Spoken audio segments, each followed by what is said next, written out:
Smidge, move your mic back.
My bad. What's going on, folks? This is your boy Sean Wildcat.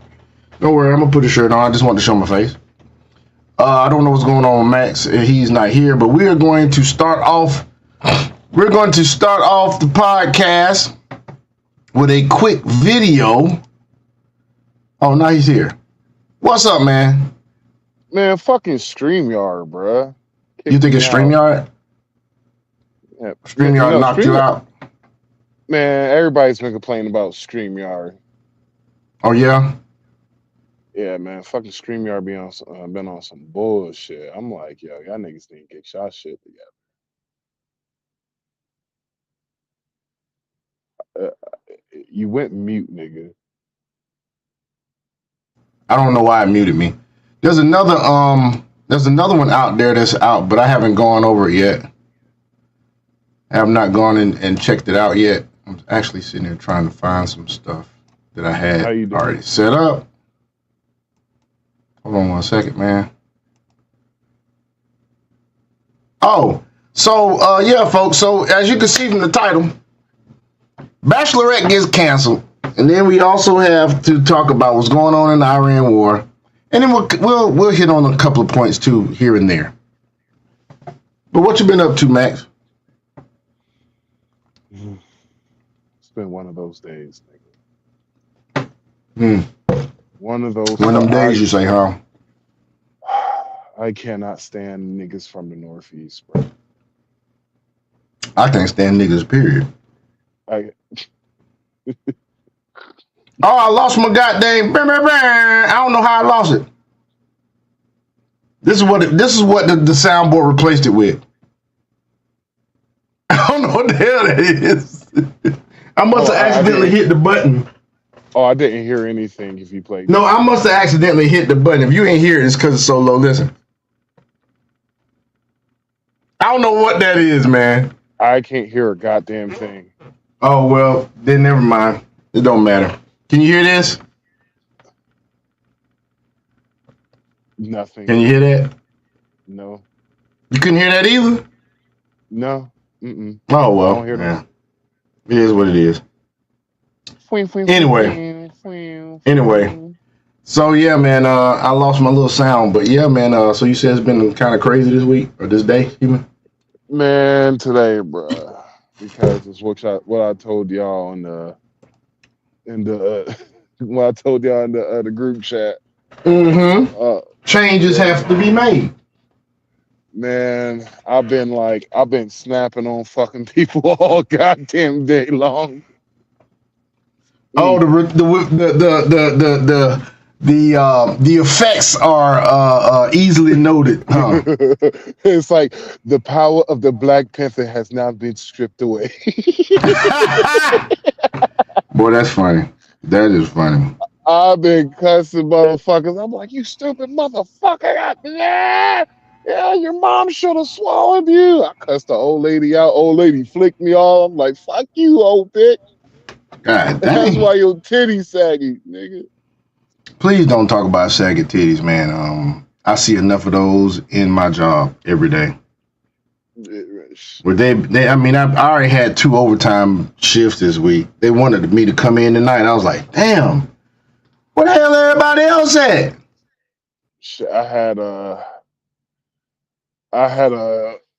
Man, yo, man. I'm gonna just say this: y'all sisters need to get y'all lives together, bruh.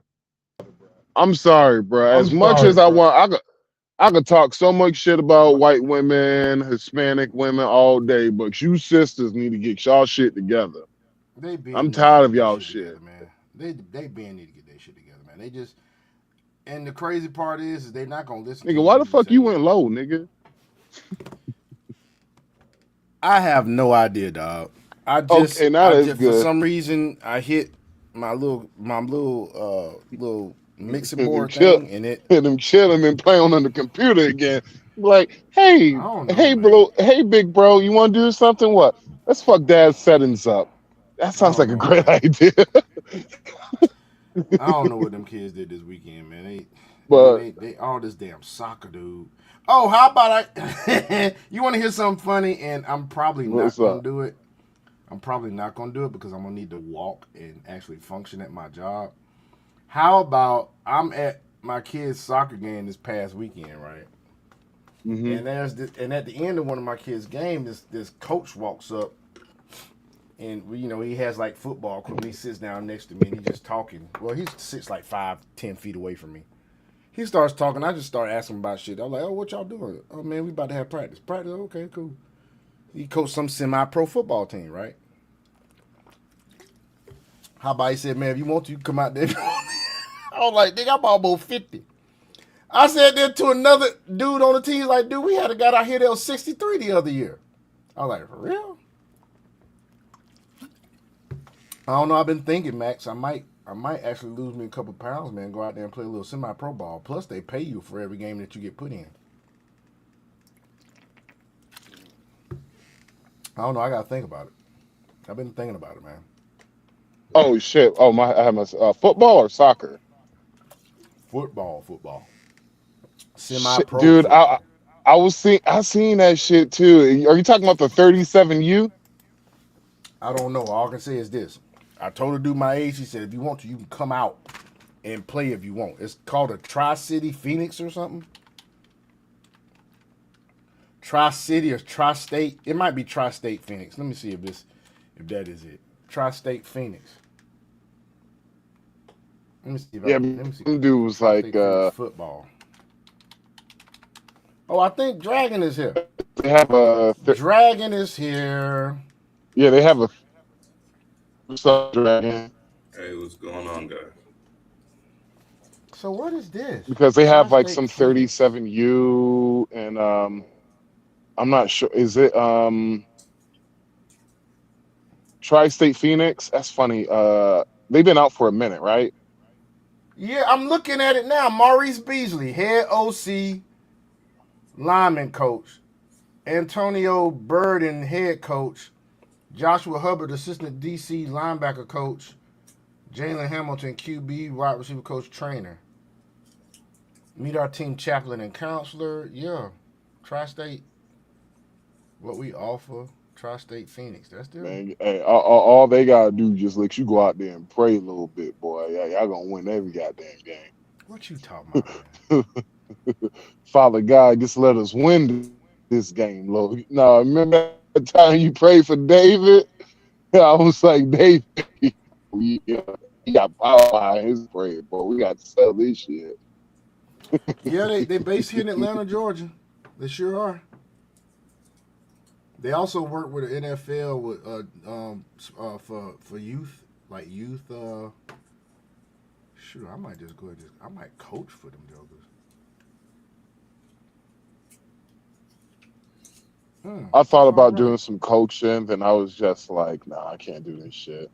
Last time I tried to coach some little kids, nigga, I had flashbacks and shit. Uh, I was yelling at them kids. I was like, God damn it, son. You just just put your hands on them. So I was Just talking put to your the head. hands I on got. him. So I met the head OC, and the lineman coach. Oh wow, that's the guy that I met. Okay. I don't know. I Son, think just about it, put your man. hands on them. play with his titties and put your hands on him, son. Boy, there you Like, go yo, back to this, man. you You can't be tripping. talking to you can't be talking to 10-year-olds like that. I'm like, oh shit, I forgot. My bad, y'all. I got flashbacks. I'm That about to check damn that Coach out. Matt came out of me. But I had It's all right. it was some team. It was like the 37U out, some team out there in New York and shit. Mm-hmm. Dude was trying to get me to play and shit. I was man, I'm a drug guy, man. I don't be in one place like that, man. He was like, shit, we could work with you, bro. I was like, why you want me so bad? He was like, nigga, you kind of big, bro. He's like, you kind of big, and I looked at you when you was walking. You still look like you got a little bit left in the tank. Oh, they got a female team too. They got a female Is it all pad like full pads. No, it's full pads. They got all full pads female team. is It's it not it's that not like the lingerie. It's lingerie not that. shit? No, it's not. No, it's not Uh, that shit. No, it's not that shit. you hear me? I'm like, Yeah, I know you. You don't seem to be too. You don't seem to be too goddamn. Holy shit, you stupid. like, Okay, okay, I'm ladies. looking at it. All right, so they Um, got community football camp. fuck all this fiber. Oh my god, You eating I a have lot to of fiber, start. man. Shit, I ate a lot of fibrous foods. Fucking Yeah. broccoli. Um, fucking yeah, broccoli, sweet potato with one package of raw sugar. Yes, one packet of raw sugar. I also like to live my life dangerously. What in the world are you doing? Who? You said raw. You said one packet of raw sugar. What are you doing? Man, put on the sweet potato, man. Oh, Yeah, gotcha. sweet potato, a little bit. I got this cinnamon. I don't know what the fuck this shit is. It's something I've been seeing for like over a year. But let me see, what's the name of this shit? It's called buttery cinnamon roll flavor seasoning topper. The hell is that? That sounds like a Dude, whole bunch of diabetes wrapped up in kidney disease. nope, nope, all natural, brother. No artificial shit in it. What the hell is cordama? What the hell is cordama? You mean cardamom? Cardamom? That's a herb they use in India a lot. They use it a lot in their desserts too. But hey guys, that's we're gonna get started with a little bit of something, and we're gonna share something that I saw earlier in the week that kind of it didn't shock me, but it let me know how close the new secretary of uh, the new DHS secretary is to Trump when it comes to relationships. So let's check this out. The mainstream media is not going to report it. So my son was a really world-class athlete, and January 17th of 2020, he had a really serious brain injury. There was a time they thought that they lost his pulse All right. altogether. And when he woke up, he was just What the hell different. I just mean, here you happened? had a world-class athlete that wrestled all over the world since he was 12 years old, and he couldn't touch his nose. He couldn't walk without shuffling his feet. He had short-term memory loss. Couldn't add 5+3. He was in high school at that time. The president found out about it, and he gave me a call immediately. And one thing that the president joked about was like he said, "Let me get this straight. He doesn't know who you and Christy are, but he knew who I was because the only question he got right is who the president was." And he said Trump with this cocky grin on his face. And but the president didn't understand the severity of it, but he heard it in my voice, and immediately he went to work. I told him we had to get to Bakersfield, California, to the Center for Neural Skills, which is one of the best neural rehabilitation places in the world. And the president offered us in his plane, his personal plane. And I said, "Sir, we can't fly. We got to drive." We get there, and he called almost every day for 2 weeks checking on Jim. And then he says, "I'm going to come see him." And now this is the middle of the election. This is Bakersfield, California. Really not an area he's got to go campaign. He took the time to come up there and see Jim. The senator told us that the short-term memory loss something would trigger it. Some big event would eventually trigger where he'd start retaining stuff. Until then, he was still having issues. And the president arrived, and of course there was cameras and everybody around. And of course, none of the media ever talked about it, which was funny because the president called him on stage and talked to him.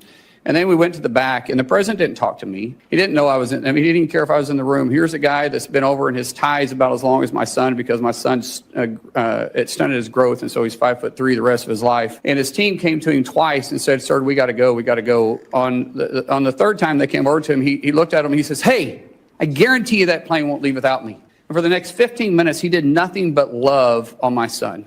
That one incident jogged his memory.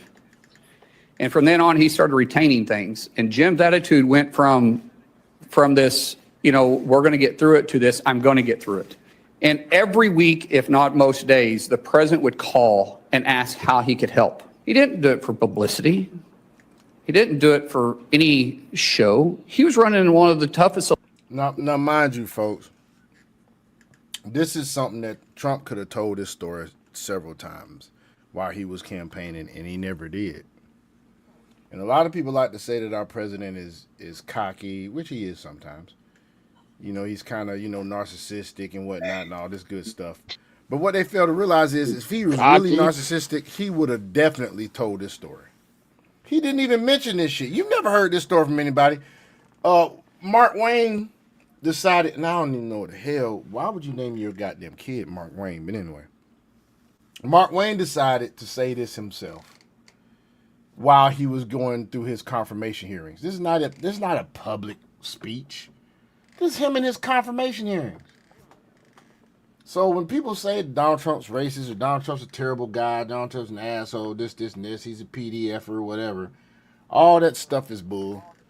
Don't believe that mess, man. Elections he had been in, and the guy was still that concerned about my son. Anyways, he grabbed my son and he said, do you know why I love your dad? Do you know why I love your dad? And he goes, no, sir. He goes, because he loves you. Because of you. Because of you. Man, he didn't do it for any other reason. I mean, here's the president of the United States, and he did it just because he cared. The media does. Yeah, the media ain't going to show you that. Media's not going to show you that side of Trump. He won't. What's going on with you tonight, bro? Your stuff, you keep getting kicked out. Audio not working. What's going on? Anyway, so we'll go to the next thing that I found to be a little interesting before we go on to our main thing tonight, which is talking about this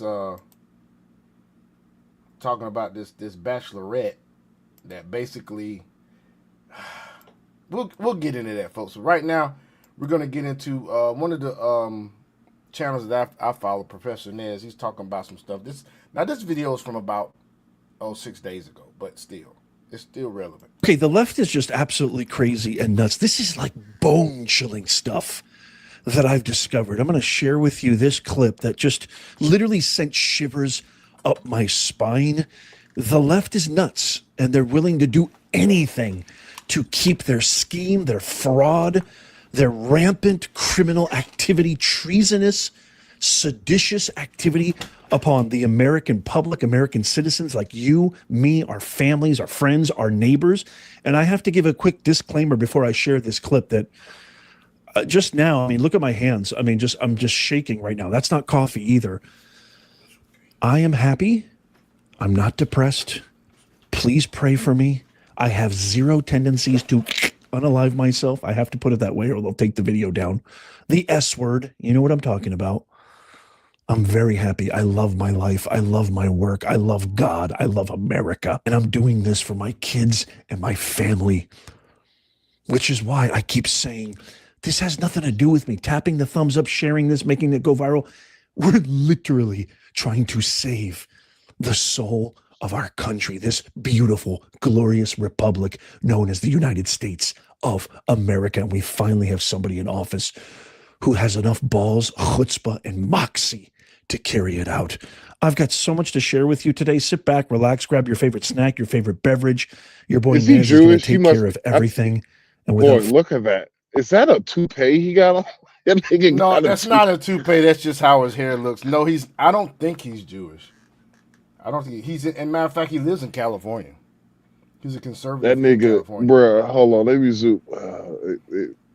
That's not a You toupee, sh- dude. It's not. It's not. It's not a toupee. boy, you see, That's just boy, how you his see the hair is, left dude. side. That's If just you how look his at hair is. It's not a that, toupee. hey, all I'm say is, he need to let Ray Charles. He need to stop letting Ray Charles and Stevie Wonder cut his hair. God I damn it, don't know who boy. cuts his hair. He's probably got a woman cut his further hair. ado, in this first clip that I'm going to share with you, Elon Musk told Joe Rogan, who is quite essentially, unequivocally, the Johnny Carson of the modern era, he told him about where the biggest source of government fraud is coming from. And when he told him with a caveat, to me, this explains every reason why you never see Elon and probably ever again remain in the arena of politics. Watch this. Well, this is the thing that Elon Musk told me about during the Doge stuff. He said the biggest fraud in this country is Medicare fraud, Medicaid fraud. He's like, and that if that gets, he goes like, yeah, I don't even want to talk about it because I don't want them to kill me. Whoa. He literally said that. He's like, we're talking about hundreds of billions of dollars in fraud. But don't we have the worst health? And folks, where have they been finding the fraud in Minnesota, and in Massachusetts, and in California, and in Portland? All these blue states. Where have they been finding the fraud? I wonder. Care or whatever? Yeah. Huh.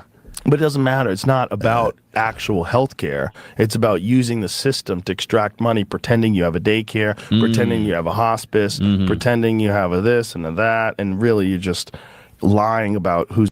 And you wonder why it is that the healthcare system has always had issues with funding, because that's where they're stripping the shit from. They're stripping it from the Medicaid and Medicare system. There and collecting checks from the Whoa. government. Well, Because if you have a it's bunch of also clients, because like if any of that shit ever come out, like I don't know, bro. Like it's like everybody's crying about, they ain't releasing the Epstein's list, right? And my thing is, do you really want that shit to be released? Like it's like there's a lot of people that want it released. it's like once you know, Ain't no unknowing. everything, there's no going back. Like there's no going back to what like let's just brainstorm real quick, right? What happens if we find out that on the Epstein list, the top, you said what? Like find out like McDonald's actually serves human meat. No, like I'm talking about, let's just say top 5. I ain't gonna mention companies specifically. He missed the analogy. I ain't gonna. I ain't Yeah, he gonna. did. I ain't gonna. No, I ain't missed the analogy because Allegedly. you know, Allegedly. allegedly, McDonald's paid tithes to the Satanic Church, but hey, I heard that was Yep. just I heard that was just a myth. But just imagine, like, you found out 20 of the CEOs of the top 5, 20 CEOs of the top 20 Fortune 500 companies were on the Epstein list. That will crash the economy. Yeah. Also, you know how people jump to conclusions. That don't mean they did anything just because they're on the Epstein list. Because I mean, there's so many people that's on that thing. Because when they release The files, Epstein's list. So the Epstein's, they're talking about the client list when they're talking about the Epstein's list. It's the client list. Right. And so we're so when it comes to like like you ever watch Scandal before? The TV show Scandal? Couple of times, not a lot, but a couple All right, times. there was an episode about there was an episode about what was it was the Madam of Washington D.C. and all that shit, right? And it's funny because that episode was actually about the Epstein's. It's about Jeffrey Epstein, but a lot of people didn't peep that shit out.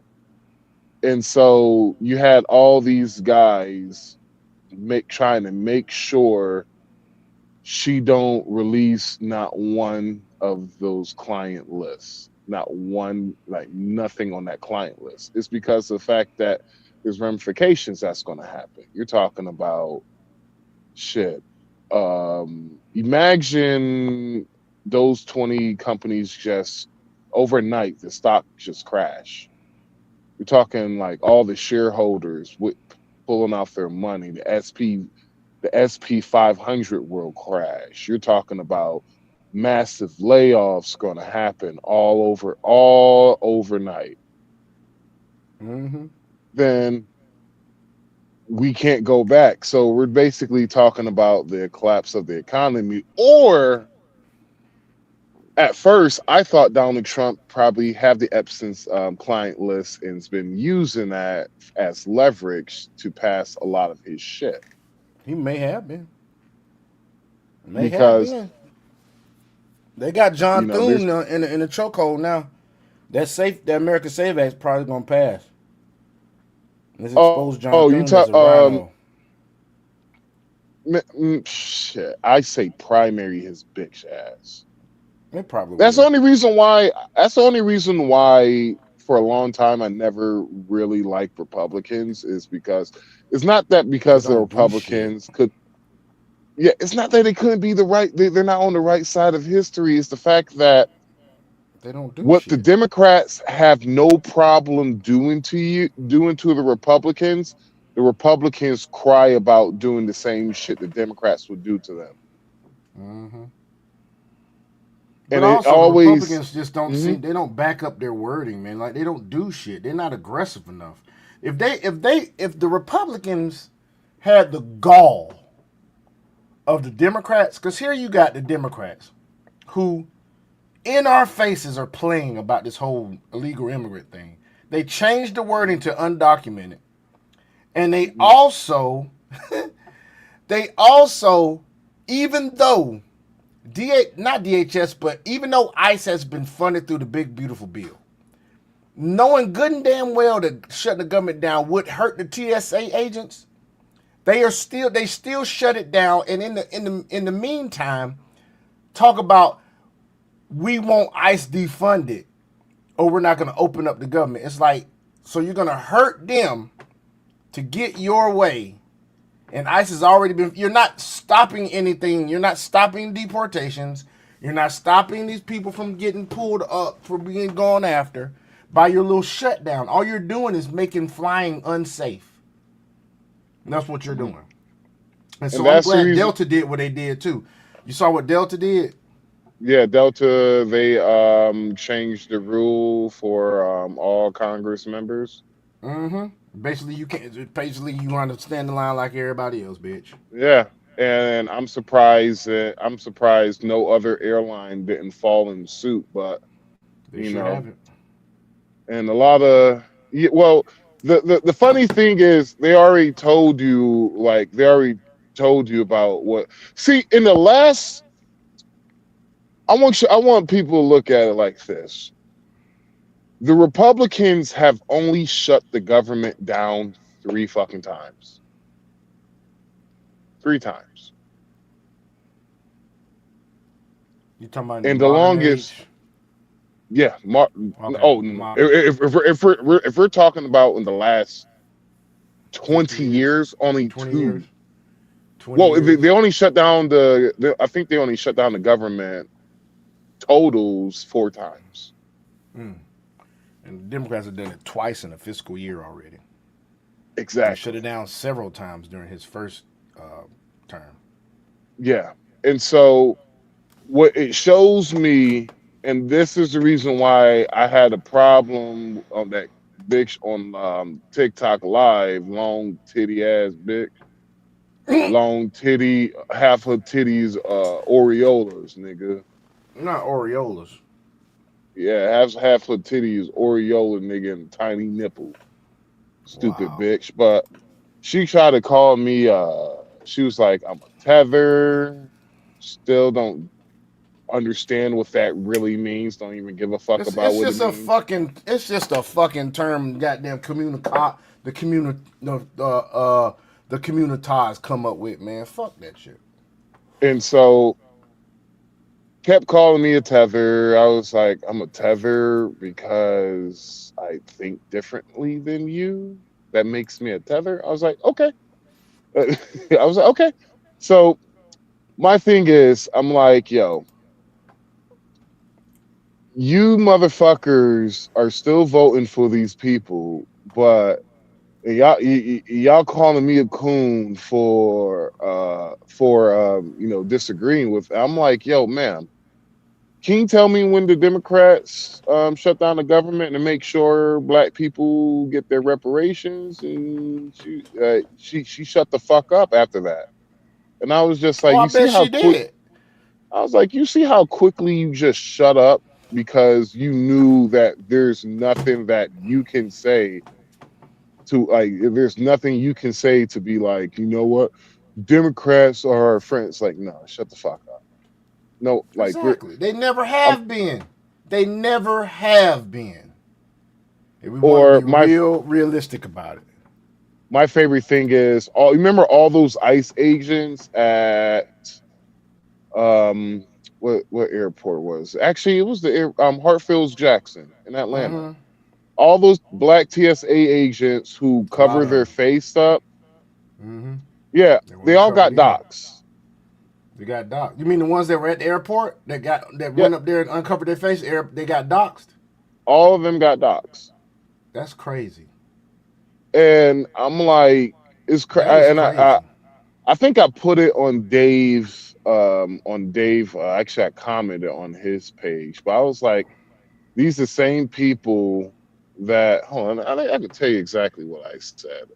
So we won't leave nothing under the And you know what's misinterpretation. crazy? The ICE agents at Atlanta Airport were actually handing out water bottles to people. I saw a clip. A guy was handing out water to folk as they came through the lines, as they waited in the lines. Oh, you couldn't hear me probably. Hold on one sec. No, I didn't hear you just then. I can hear you Can you now. hear me now? Yeah, I can hear you now. Okay, I have heard. Now you went out. Okay, You just went out. I have Mm-hmm. heard black folks cry about violence. Okay, I have heard black folks cry more about the violence with the ICE agents that I have heard them cry about Violence in our own the communities. cry about the crimes in the black community. And Mm-hmm. it's funny, no, usually Dave gets a lot of engagement, but not on that Mm-hmm. post. I bet And you didn't. yeah, I bet you them didn't. niggas, them cotton picking niggas, learn. Yeah, It I called destroys the you. narrative, dude. It destroys their Yeah, narrative. I'm talking about the niggas in the community. I ain't talking about the good. I ain't talking about the good black folks like Wildcat and Crypto. I ain't talking about Talking about these them good. community plantation living ass niggas. Hmm. They're still in the field picking, or either in the house cooking. Yeah, they don't Them like niggas, me calling them cotton picking niggas. They don't like me calling them that. cotton picking ass Yeah. niggas. Yeah, that's the reason. Yeah, because you motherfuckers have literally deep throated the Democrat Party like for Hmm. And how long? That's why Anton Daniels said what he said about Corey Holcomb. He said he's been deep throat. You've been sucking the dick of the Democratic Party for years. Y'all been the Democratic Party's bitches. The Democratic Party has never liked black folk. Never. Now they trying to replace black folk in their voting base because they know they can't goddamn control them no more. At least some they can't control them 100%. It's still a lot of black folks. It's a lot waking up, but there's still a lot of black folks that will suck that Democratic dick until the day they die. It really is. Corey Holcomb one of them. Corey Holcomb won, but he don't vote anyway. Supposedly, he don't vote. Man, Well, I that's the case. think Why the fuck voting you the saying most anything? stupidest shit you could ever do. Well, then I shut the was, fuck up. I was like, in my Well, mind, then I'm shut up. like, did this nigga really said that shit? Well, then shut up. They don't understand that congressmen are the number of congressmen in the House is determined by population. Okay. So whenever they take the census, they don't discriminate between whether you are a citizen or whether you're over here and you're not a citizen legally or you're not a citizen illegally. Meaning that if you're a citizen legally, or excuse me, not a non-citizen legally, you're in the process of either getting your citizenship or you ain't just went in there and got it yet.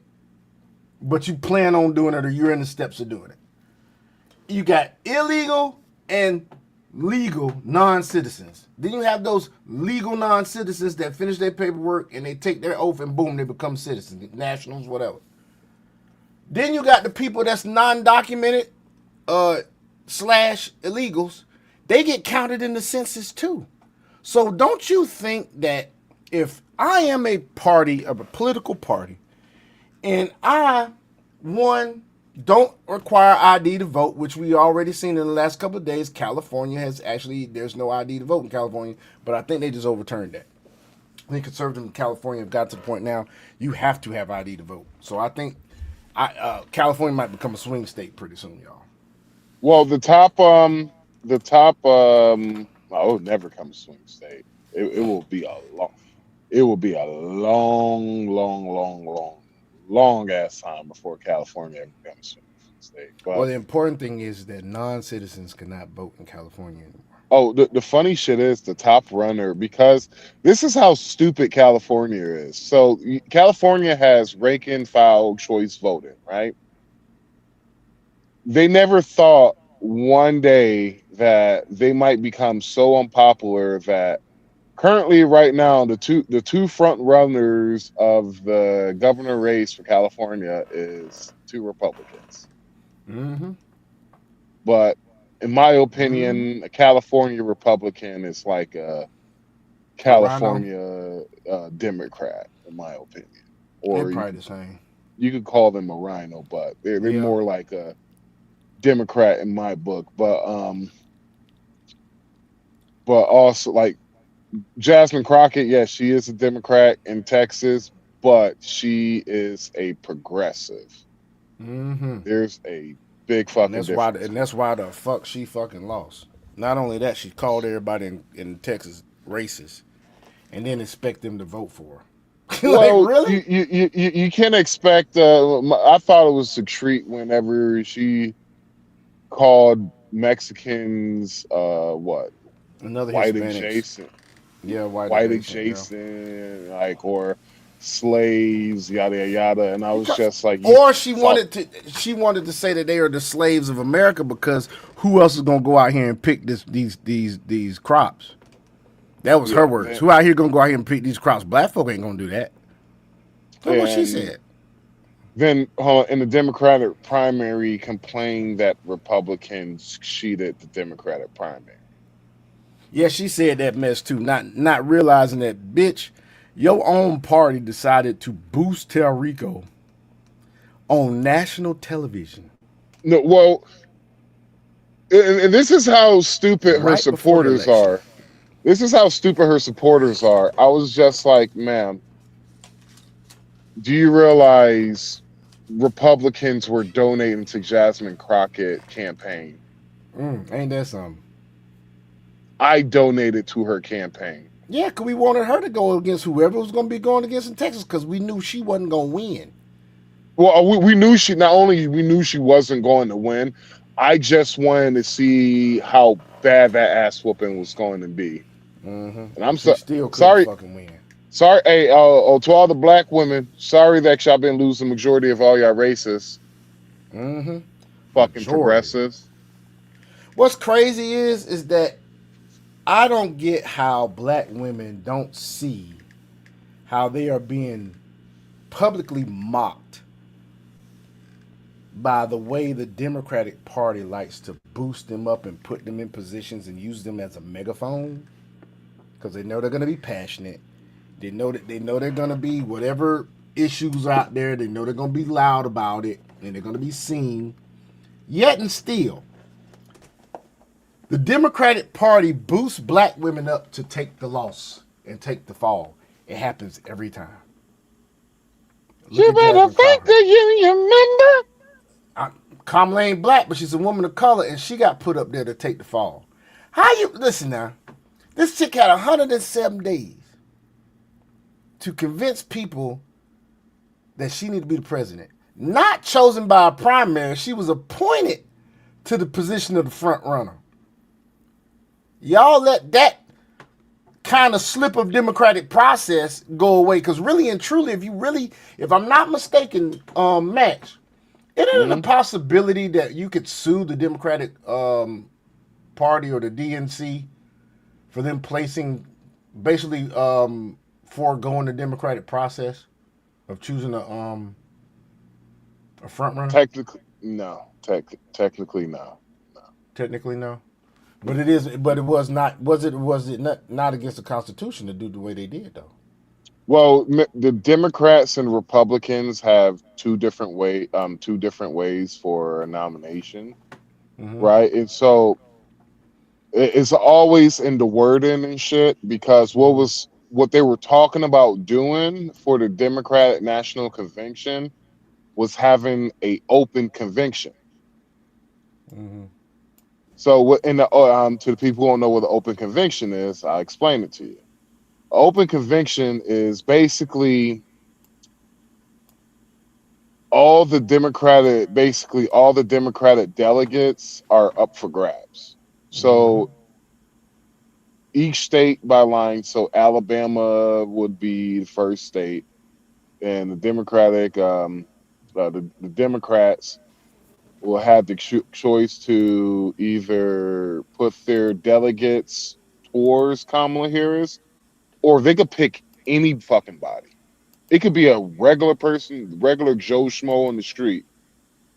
So you saying what they did is that the DNC that's when they picked her. That's when they voted on it. Well, basically what they did was they didn't have a choice, because how the rules go is that if they would have, say they wouldn't pick Kamala Harris, let's say they picked Bernie Sanders. All the money that they had raised couldn't be used. It would have to go back to it would have to literally go back to the people who donated money to the Joe Biden Harris campaign. That's the only reason why Kamala Harris was the Democratic nominee. That was the only fucking reason why. It was not because she was the best candidate. No, it was because of money. That is all. Just money. And she raised $1 billion, about $1.5 billion, and went 20 in the hole. That's a damn shame. Now, how you raise the most damn campaign money in the history of this country and go into the red? Like, there's people that have not raised half of what you raised, and they ain't going into the red. And you want her to be in charge of this country? Man, please. Anyway, let's continue on. We gotta get to crypto news tonight. Like, there was one place in Minneapolis that was saying they were feeding like 5,000 people a day. They never saw more than 40 people there. They investigated. Like, they're just taking money. Yeah. And they're getting millions and millions of dollars. Billions. It's crazy. But you got to think, millions. if this thing has been going on for so long, they probably have a whole system. No one's ever investigated it. It's been happening for over a decade. And they just like, this is what we do. And they're all just cashing in. How does it make sense why they Speaking of that, y'all, I saw something, and I'm going to say allegedly in front of it. I saw something that was very interesting the other day. It says Maduro is going to sing like a fucking canary. And there are a lot of congressmen who have been eating off of the fat cow of Venezuela for years. Lobbyists putting money in their pocket. And it may be a shakeup in Congress pretty soon. I'm gonna Yeah, y'all allegedly y'all just keep an eye out for that. By the way, yeah. Maduro's probably one of the most protected men in custody at this point and because that of the man is fact that singing. He's singing. I bet you that's going to be the October surprise for I mean, the. it might as well be because everybody, all these libtards and people that are on the left, and even there's some of their voting base, has fucking forgot that Maduro is just sitting up in New York. And once again, there's nothing really fishy about it because a lot of times people get arrested and don't go on trial for damn near 8 months to a year sometimes, depending on how bad the fucking crime is. Now, if it was Or just a pickpocket or a robbery, yeah, you might get tried in about a couple of days to a week, 2 weeks. But with his shit, that's a case you got to really get everything, like, you have to have everything on point. So they haven't even set the date of the trial yet. They haven't even well, set it yet. technically Maduro, his crimes will be crimes against humanity, Mm-hmm. and it's the death penalty. But still, His they still case. got to prepare the case, and that's what I'm saying. It takes months sometimes to prepare these cases, or I wouldn't say months to prepare, but they have to be and get in front of the judge and be arraigned first. He hasn't even been arraigned yet, if I'm not mistaken. Then they got to set a date after they arraign him. No, He's they just already in got jail all. chilling. They already got all. They already. There's no more evidence to collect. They already got everything they need to.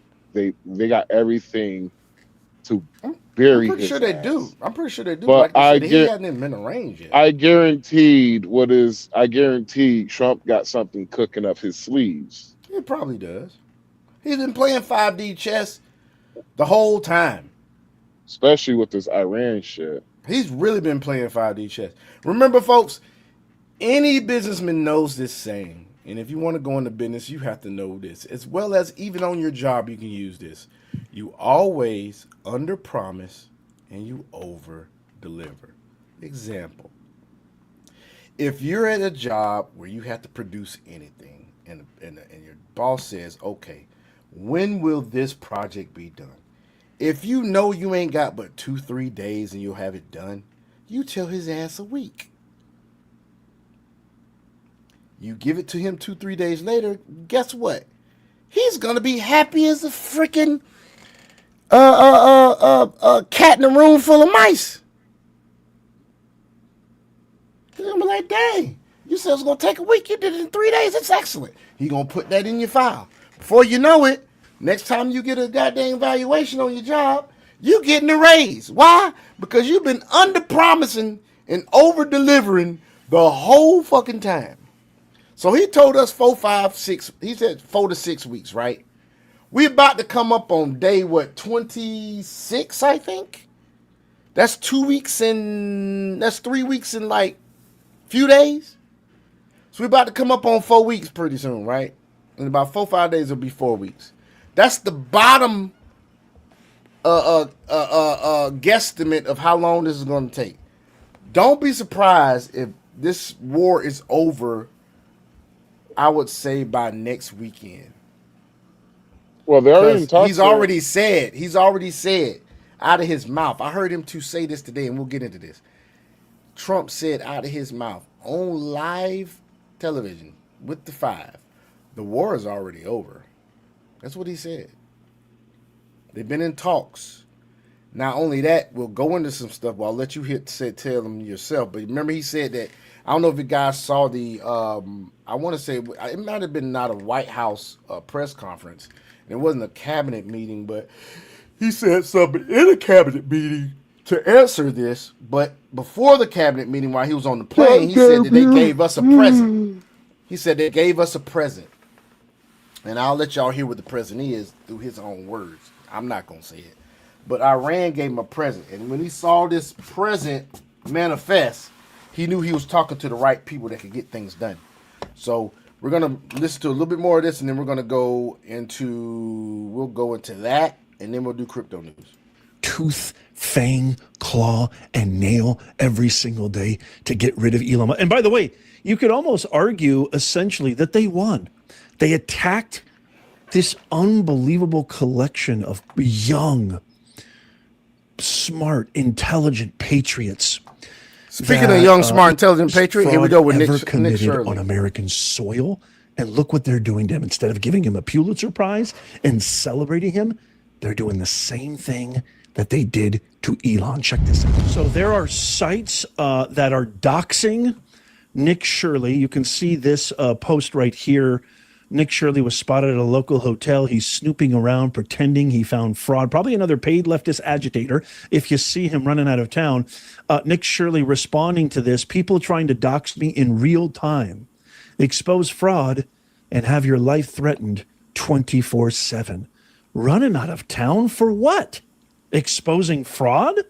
This is what happens when leftists paint you as a villain for doing something good for the country. Fraudsters always complain the loudest. Amen to that, brother. And sadly, it came to a head. He had to post the following day after last night and the constant doxing attempts and threats from people who want to attack me, largely due to politicians and leftist hate-filled rhetoric as I expose billion-dollar fraud schemes stealing from taxpayers. I've decided it's time to raise money for security costs once again, just like they did in Minnesota. My fellow Americans, everybody watching and listening to this is such a monumental tragedy.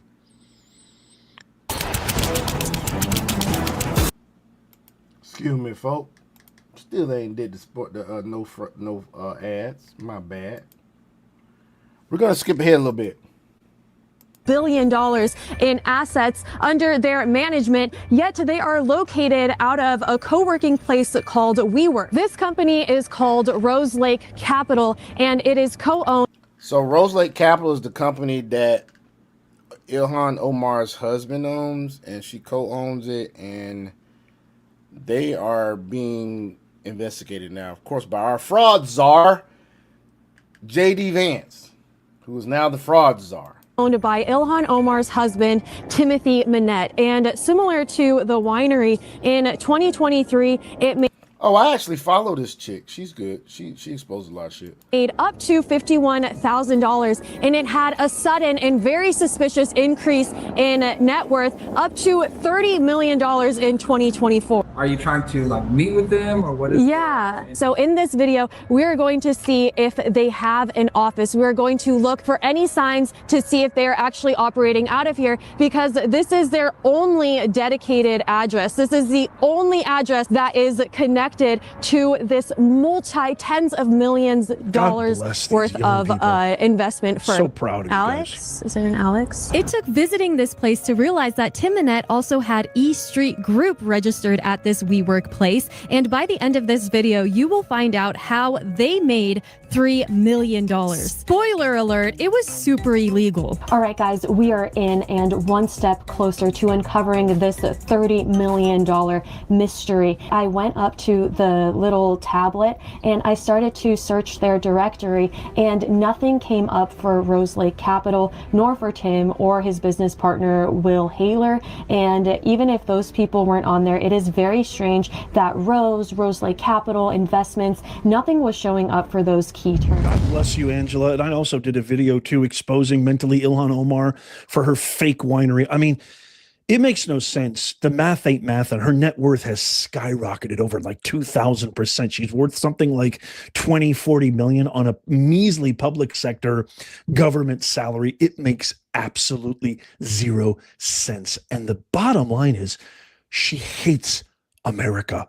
It is emphatically clear that mentally Ilhan Omar does not love America. She just wants to strip it of all its value, all its resources, send it back home, create some sort of third world crap hole for her, herself, and her fellow Islamists who hate our country. Pure and simple. That's what they want to do. Because check out this video right here where she's running away. She's literally fleeing from a reporter who directly confronted her about the comment that white people It's white men who are the number one threat in the U.S. Watch this. Hi, Congresswoman Omar. You were just talking about how Trump's economy has failed the American people, but I think the American people really want to know how you went from a negative 65,000 before coming into Congress to over $30 million in just 7 years. My disclosure is public now. Yeah, it is. And so a lot of people now are looking into that and finding S. Crew Winery, a winery that doesn't actually seem to exist. Is that a real winery, or? Do you all actually look at and read things, or do you just ask? Listen to the gaslighting that we're about to hear from Ilhan Omar. When I tell you this woman here gaslights better than anybody I've pretty much heard, she just said a gaslight this. She said, do you people like, come on, man. Listen. Silly questions. Well, it's listed in the financial disclosure, so can you explain it? Because we have a lot of questions about it, and things just aren't adding up. There's no real phone number. There's no real location. Why, did you want to buy some wine? Probably not from you, to be honest. Recently stated that the American people should be afraid of the white man. They should be fearful of the white man. I never said that. Yeah, we're on video saying it. Our country should be more fearful of white men across our country, because they are actually causing most of the deaths within this country. No, I did not. Oh yeah, she lied through her fucking teeth. Lied through her fucking teeth, dude. I don't understand these people. Like, y'all realize there's something called the internet. There's something called cameras, audio recorders. I'm like, y'all have said some off the wall shit, then you turn around and be like, no, I never said that. I'm like, ma'am, like, I understand how that woman was feeling. She's like, yo, like you said this on camera, right? I mean, once it's on the internet, chances are it's not coming off unless it gets scrubbed. And even if it gets scrubbed, it always seems way back machine. Always seems to resurface. So yeah, she fucked up. She knows. Well, the crazy thing is I think these people that aren't thinking in that way, they're used to the way it used to be. Because me being a Gen Xer, we had some things that it's coming up now because folks are like going back and looking at old commercials or posting old commercials on YouTube. It's like when it comes to social media though, and the media, whatever, old school people knew they could lie and not get caught if it was only them that knew about it, or them that was in that place, or somebody else.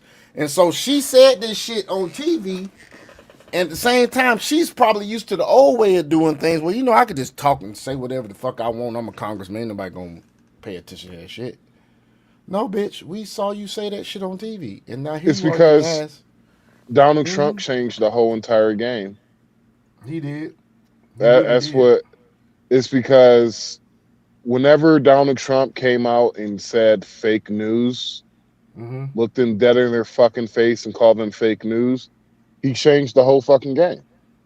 He did. And these people ain't used to they're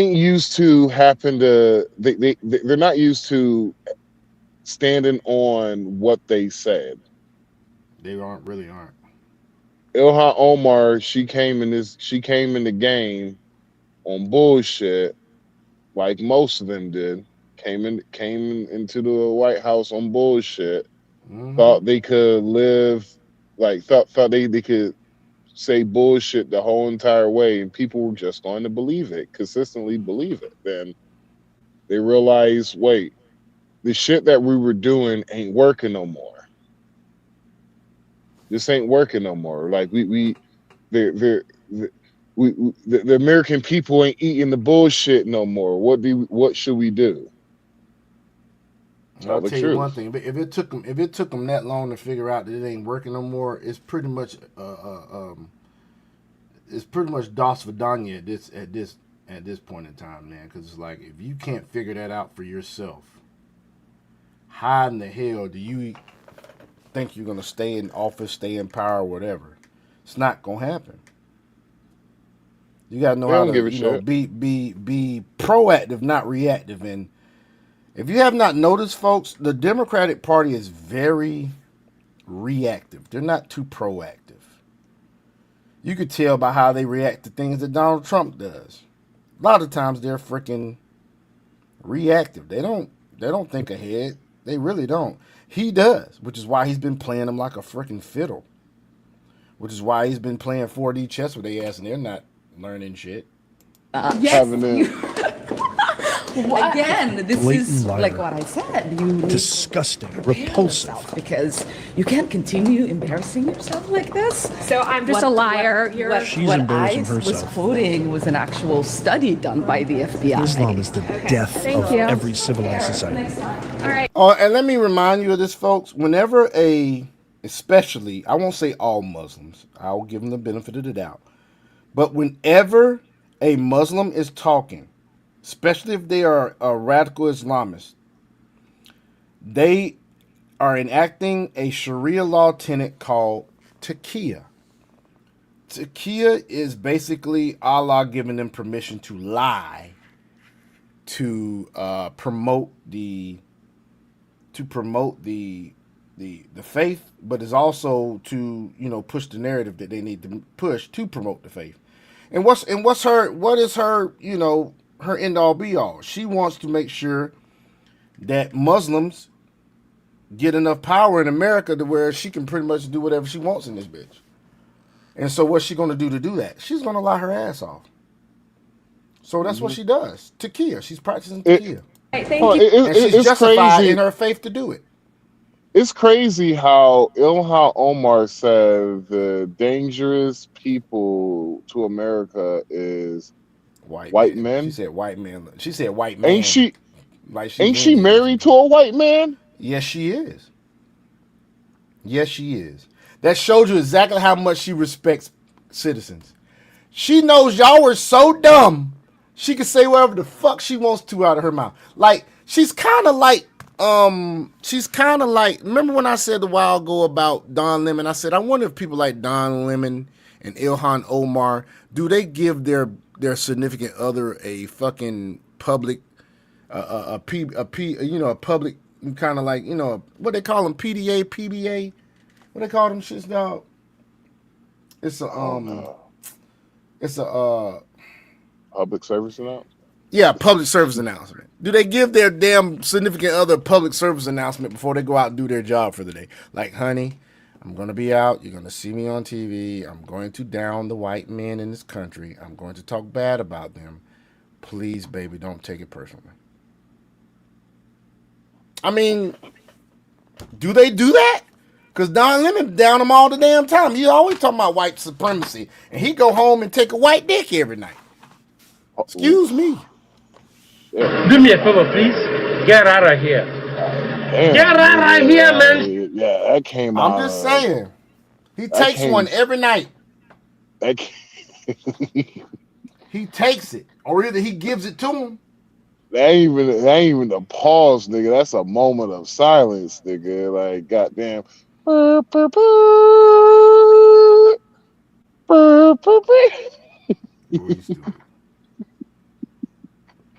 For real though, man. That's what he do every night. Well, you be taking that white pipe, huh, Don Lemon? Yeah. Hey, man, I miss the old Don Lemon when Don Lemon had the afro, telling black men pull their pants up above their asses. When Don Lemon was goddamn bass, that's the Don Lemon. That's my Don. So since you're a millennial, I gotta ask you, man, what the fuck is bass? When somebody says bass. It's basically all right. So bass is basically like example. Donald Trump, he wants to deport the illegal immigrants. He like, oh man, that is base, dude. It's like agreement, something I agree completely with. Okay, or okay. That is motherfuckers right on point, base. Okay. Or for me, base is a goddamn cock guzzling whore who kicked me out of her house during COVID. Fucking bitch. Oh wow. That was unexpected. She get great head though. Like That was very fucking bitch. unexpected, dude. Evil bitch. Oh, you stupid. No, that's why a nigga beat her ass, nigga. Hey, we don't condone those things on this channel. I don't condone violence. I don't condone violence. But watching, seeing the black eye she had on her face, I ain't gonna bullshit you guys. It brought me all kinds of pleasure. I bet it did. That nigga whooped her ass. I was like, God damn. I'm like, you didn't pick your head up or nothing, huh? You just took it there, girl. Like, fucking size queen. She's a size queen. Hell yeah. Good lord. Those women, man, you know when a woman is a size queen, she's had entirely too much fucking sex. Well, entirely too much fucking sex, man. It is. You have tell me some you can't women who just been like honestly reamed, just stretched out, turned out. You just got some women out there. I'm just like, they just love shot. the dick. Oh, you half of these men. They love to get dick down. No, they just like a majority of these females got emotional, mental issues, bro. Well, when you think about it, having sex does release hormones. Maybe they're addicts. Maybe they're addicted. No, it's literally what you would call who have people who have psychological emotional issues, probably from could be from daddy issues, mommy issues, sexual abuse when they were children. Or you just have some females who are just the run of the mill who just so psychologically fucked up in the head that it doesn't matter. Like life really doesn't matter. They don't take life serious. Or you just have someone who just matters. Or you just have some women who just fucking who are just so fucking cocky they think they could do what they want to do and nothing's really. It's basically like what was the saying? They basically they wait for the high value man at the finish line. Mm-hmm. That's basically a lot of thought process with some of these women nowadays. They just think that I could do whatever the fuck I want to do, and some man and some knight in shiny armor man is going to pick me at his finish line. Which doesn't work out well for a lot. It does not work out like that. It does not. But, and I don't see how they think that it can't, and that it's going to. Tell them hoes it don't that. Work like that. It don't work like that. But anyway, let's continue going watching this gaslighting. You Congresswoman. Caught in a bold-faced lie. When trees breathe, oxygen is released. When a human being breathes, carbon dioxide is released. When a Democrat breathes, raw, polluted sewage infects the entire atmosphere. God damn. Oh, shit. That's funny. All right, so before we get into, you know what? Let's just go. Hey, Dragon, you ready for crypto news, man? Yes, sir. All right, so we're going to go ahead and do some crypto news, folks, with Crypto Dragon. I wish I had the little thing ready, but I don't, so we're just going I'm just mad how Dragon just answered that like he's been waiting for that. He's been waiting for that question all his life. Like, are you ready, Dragon? Yes. Yes. That's hilarious. I'm ready now, yes. we can proceed, sir. It's like damn, I've been sitting here waiting, nigga. No, it's like that. It's like that pastor who, like, he's about to rock the house. He's just sitting there quiet, got his head tilted down just a little bit. His hands on, like the pastor be like this. No, he about to rock the house with a message. Yeah, yeah. He's sitting there. He's sitting there with his hands like this the whole time, like. Yeah, like And I seen Patrick sitting in their seat, and people waiting for him to stand up, and he's like, "Oh yeah, I'm finna bring it from. I'm gonna bring it for real." And so, and bruh. then they'll say something like this. They'll say something like this. They'll get up slowly, and they'll be like,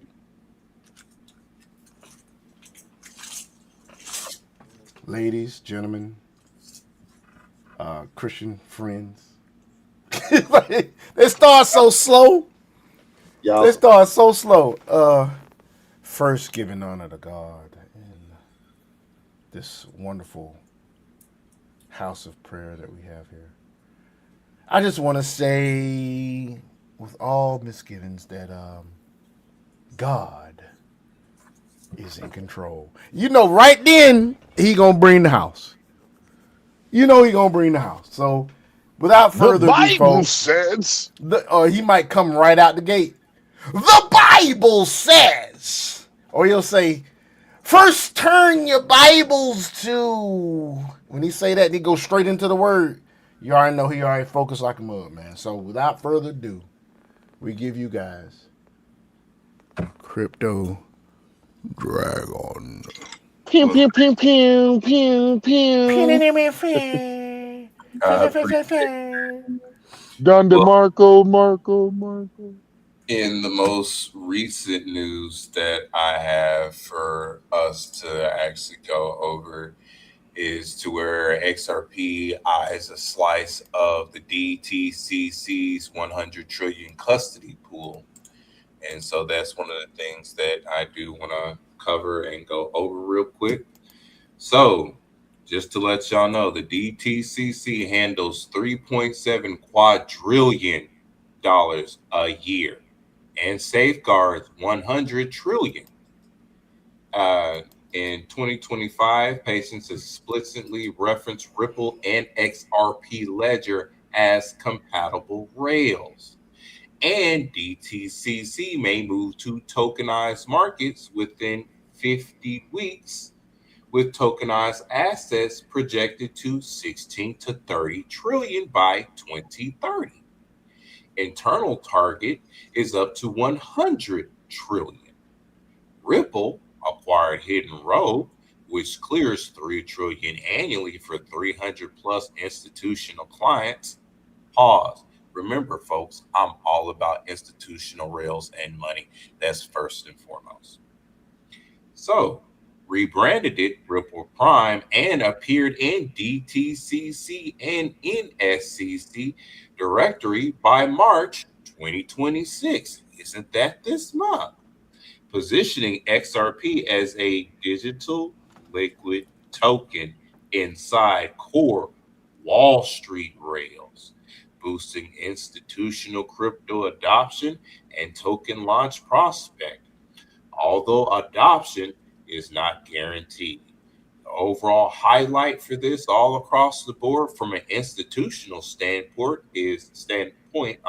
is bullish. So, inside Wall Street's plumbing, how XRP is positioning for a slice of DTCC's 100 trillion machine. A major shift is quietly taking shape at the core of global finance, and most investors still don't appreciate its scale. Pause. And a whole bunch of people cannot see because they do not have eyes to see what we have been seeing or what I have been expounding upon for the longest in regards to go ahead and accumulate this stuff while it's pennies on a dollar. Because once the institutions get into it, oh, there's going to be some major movement. And here we go in regards to that major movement.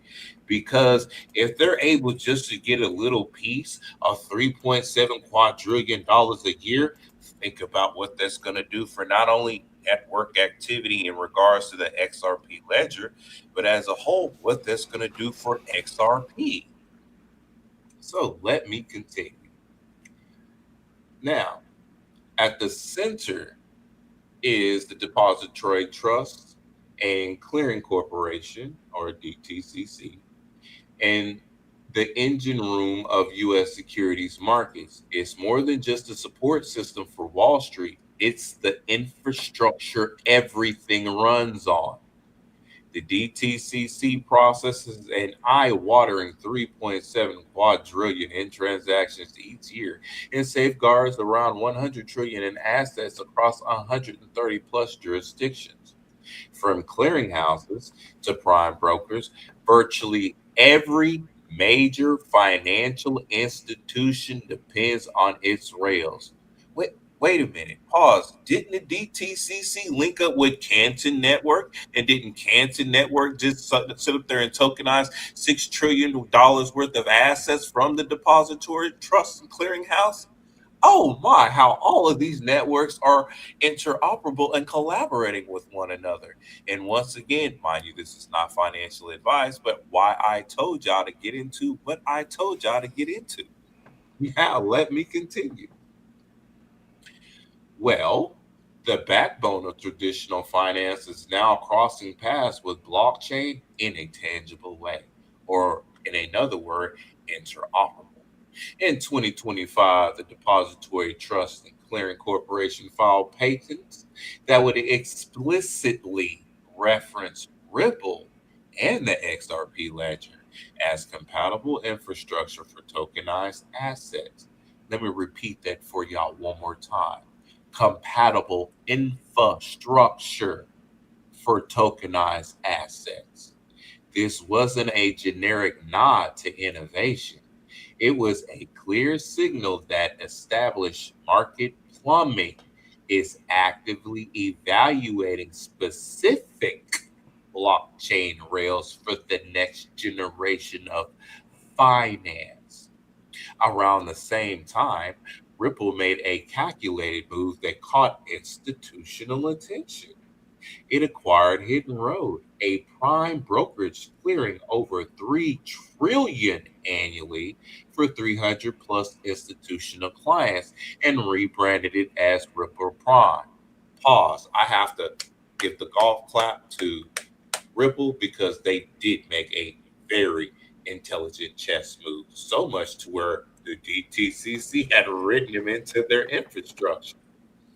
But the real story is in the integration. By March, this month, 2026, Ripple Prime surfaced in DTCC's NSCC directory, placing it inside the same clearing infrastructure used by firms like Goldman Sachs and JP Morgan Chase. That level of access is unprecedented for a crypto native player. As DTCC accelerates towards tokenizing markets potentially within 50 weeks, Ripple Prime is already positioned inside the system, not outside of it. From Wall Street's core to blockchain rails, behind the scenes, the Depository Trust and Clearinghouse Corporation is advancing a much bigger play: the full tokenization of global finance. Let me repeat that for you. The full tokenization of global, the entire planet finance. Industry Globo. estimates, yes, global, baby. Industry estimates already projected tokenized assets could swell to 16 to 30 trillion by 2030, with internal ambitions reaching up to as high as 100 trillion. I'm gonna have to pause once again and add this to it. That's gonna happen.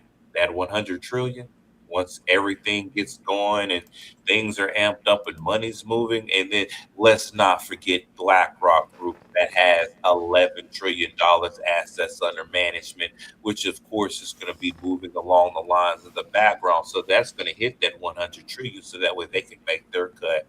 Best believe that. Now, backing that vision, newly surfaced patients outline a system where XRP and hold on, here's another asset that I've talked about a lot. Stellar XLM access digital liquidity layers enabling seamless value transfer and settlement across fragmented cross-ledger financial networks. Wait. So XRP and XLM will act as digital liquidity layers, enabling seamless value transfer and settlement across fragmented cross-ledger financial networks, not just cross-border remittance. Meanwhile, the global payments giant Swift is rolling out a new retail payments framework, one that notably overlaps with banks already integrated into Ripple's ecosystem. So Ripple is technically integrated in regards to Swift as well, too. Even if there is no certainty that XRP will secure a meaningful share of that 100 trillion opportunity, markets rarely move in straight lines, and institutional adoption is deliberate by design. Still, the alignment is becoming harder to dismiss. For the first time, a blockchain firm isn't operating at the edge or fringes of the financial system. It's being built into its core infrastructure. So, Ripple's integration into the DTCC's infrastructure is a landmark moment for blockchain in traditional finance, with Ripple Prime operating within the same system that powers Wall Street and XRP positioned as a digital liquidity token. Ripple is moving from a participant to core infrastructure. Pause. I have to say this. There's some people that's going to be mad at me for saying this, and other people's not going to care. I told you, motherfuckers, what was going to happen. Now, while adoption is never guaranteed, the scale, timing, and strategy suggest XRP is uniquely positioned to capture a role in the emerging 100 trillion tokenized market. Let me repeat that one more time. Suggests XRP is uniquely positioned to capture a role in the emerging 100 trillion tokenized market. The financial system is quietly evolving, and Ripple is already inside the engine driving that change. So, folks, not financial advice, but I hope you have some XRP. I also hope that in some sense that you're utilizing your XRP in DeFi protocols so that way you have compound bearing interest in regards to it, such as protocols like Doppler Finance, where you're getting Doppler points, and I love the little dividend payout, or all the other stuff of what you're able to do inside the XRP ledger, just like when you have the opportunity with Flare, which now Flare is full, it's completely full. So you were able to utilize XRP in that format, or even putting in within pairs and putting into the various different liquidity pools. So that way, those active traders out there is wanting to trade, you'll get your dividend payout on the side for actively adding that liquidity layer. So that's all I have for the quick short on crypto news today. Just know that Ripple is making a multitude of moves. Not only are they on the board of directors in regards to Singapore for utilization in regards to the ROUSD, but ROUSD is going to be a major background player in regards to liquidity as well when it comes to institutional and when it comes to businesses as well. So not only do you have ROUSD stablecoin being integrated into the network, but you have XRP being integrated into the network. And then you see that what their projections are within the next 3 years and 9 months.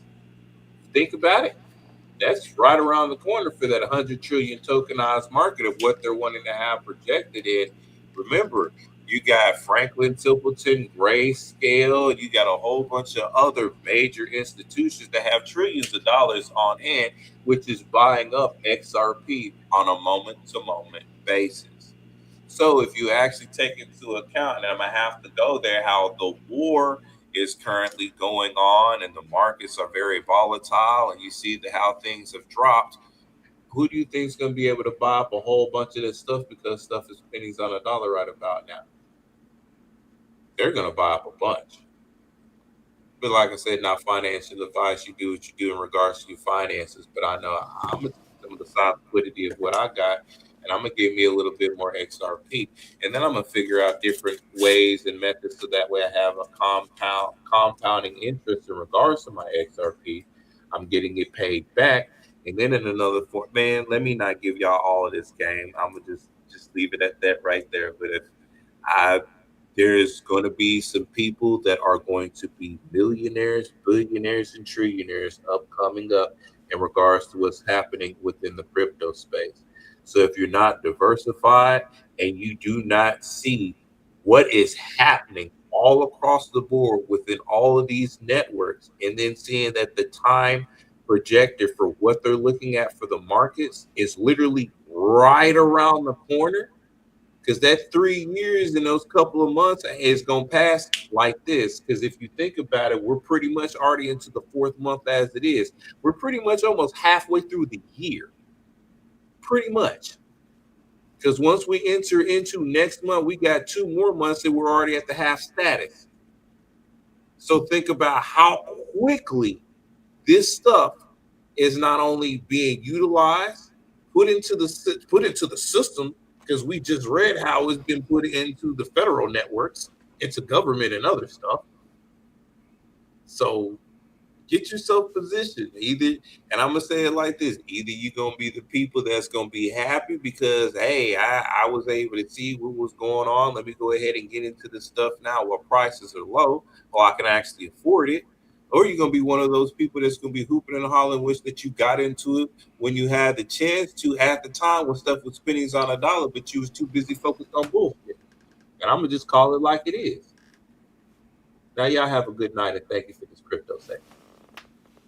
Hey man, appreciate that, brother. Appreciate it, bro. What I'm trying to do right now, man, is I'm trying to. I think I'm gonna redo my. I'm gonna get my credit, and I'm gonna get all the. You guys do realize that they did not get permission to put in any of your information of other bills or whatever, and whatever you're late on. If you know they did not get your permission to put them on your credit report, that you actually can get that taken down. So what I'm gonna be doing is I'm gonna be sending in letters to get that stuff taken down, so I can get me a loan, so I can buy some assets and get out of some other stuff. That's how the rich get rich, y'all. Y'all do realize that loans are not taxed as income. Correct. So they take out loans and they buy assets, and then they pay off those loans, and then they get other loans, and then they get other assets. That's what they do. Mm-hmm. And so that's what I'm gonna be doing most recently. But anyway, let's get into, guys, what's going on when it comes to the war right now, and just a lot of different stuff that's going on, guys. So we're gonna go into breaking news, okay? Breaking news, folks. I need a breaking news sound bite. Oh, hold on. Pause real quick. Pause real quick. What's up, man? Well, one, my girl said, hey. She said, what's hey, up, fellas. what's going on? Hola. ¿Cómo And hiciste? two fellas. Y'all need it, man. As much as my girl get on my fucking nerves, I gotta give a shout out to my girl, bro. Good job for you, bro. That's nice that you would do that, bro. I'm glad that you do stuff like that. That shows that you're a very attentive boyfriend. So shout out. Simp ass nigga, bitch ass. You a simp. Stop playing. So your booze mean nothing. I seen what you're here for. I'm sorry, but I heard that on a dubstep drop. So when he hit it, that music started playing in my head. I couldn't do nothing but fucking laugh. Yeah. I hear. Stop. So all right. So She just showed me. She was just like, yeah, I got me a a little piggy bank so we could save for our journey whenever you get down here, yada yada yada. And I'm just like, she must not understand, are you? Like, I've been saving for whatever journey we're gonna go on at the beginning of the relationship. So like, she gonna save a little money. I'm like, man, that's for you, But I'm like, shit, Exactly. I already saved up a couple of $1,000, man. Because you thinking ahead of time. well, that's something that I've been wanting to do for a long time, is to just in case save up in the future. You never know what's gonna happen. You never know. Like after watching my homeboy leave this earth and shit, that's when I just been like, you know what, I need to get my shit together, because I'll be real with you, bruh. As much as I love my partner, man, I ain't leaving. I ain't going out like that. I can't go out like that. Like my partner didn't have no family. Like none at all, huh? Like it's like it was to a point to where you could say let's just like when he passed, it's basically I'm like it's hard, like I guess you could say the reason what is important, the reason why you have a funeral, or well, if you don't do a funeral, what they call it, cremation, like what is it, like, yeah, when you do a memorial. cremation, yeah, memorial, he didn't even have that, and so it's like you saying goodbye to literally nothing, right? And so I'm just like, nah, I ain't leaving this world like that. I can't It's do so hard to that. say Say goodbye goodbye to to yesterday.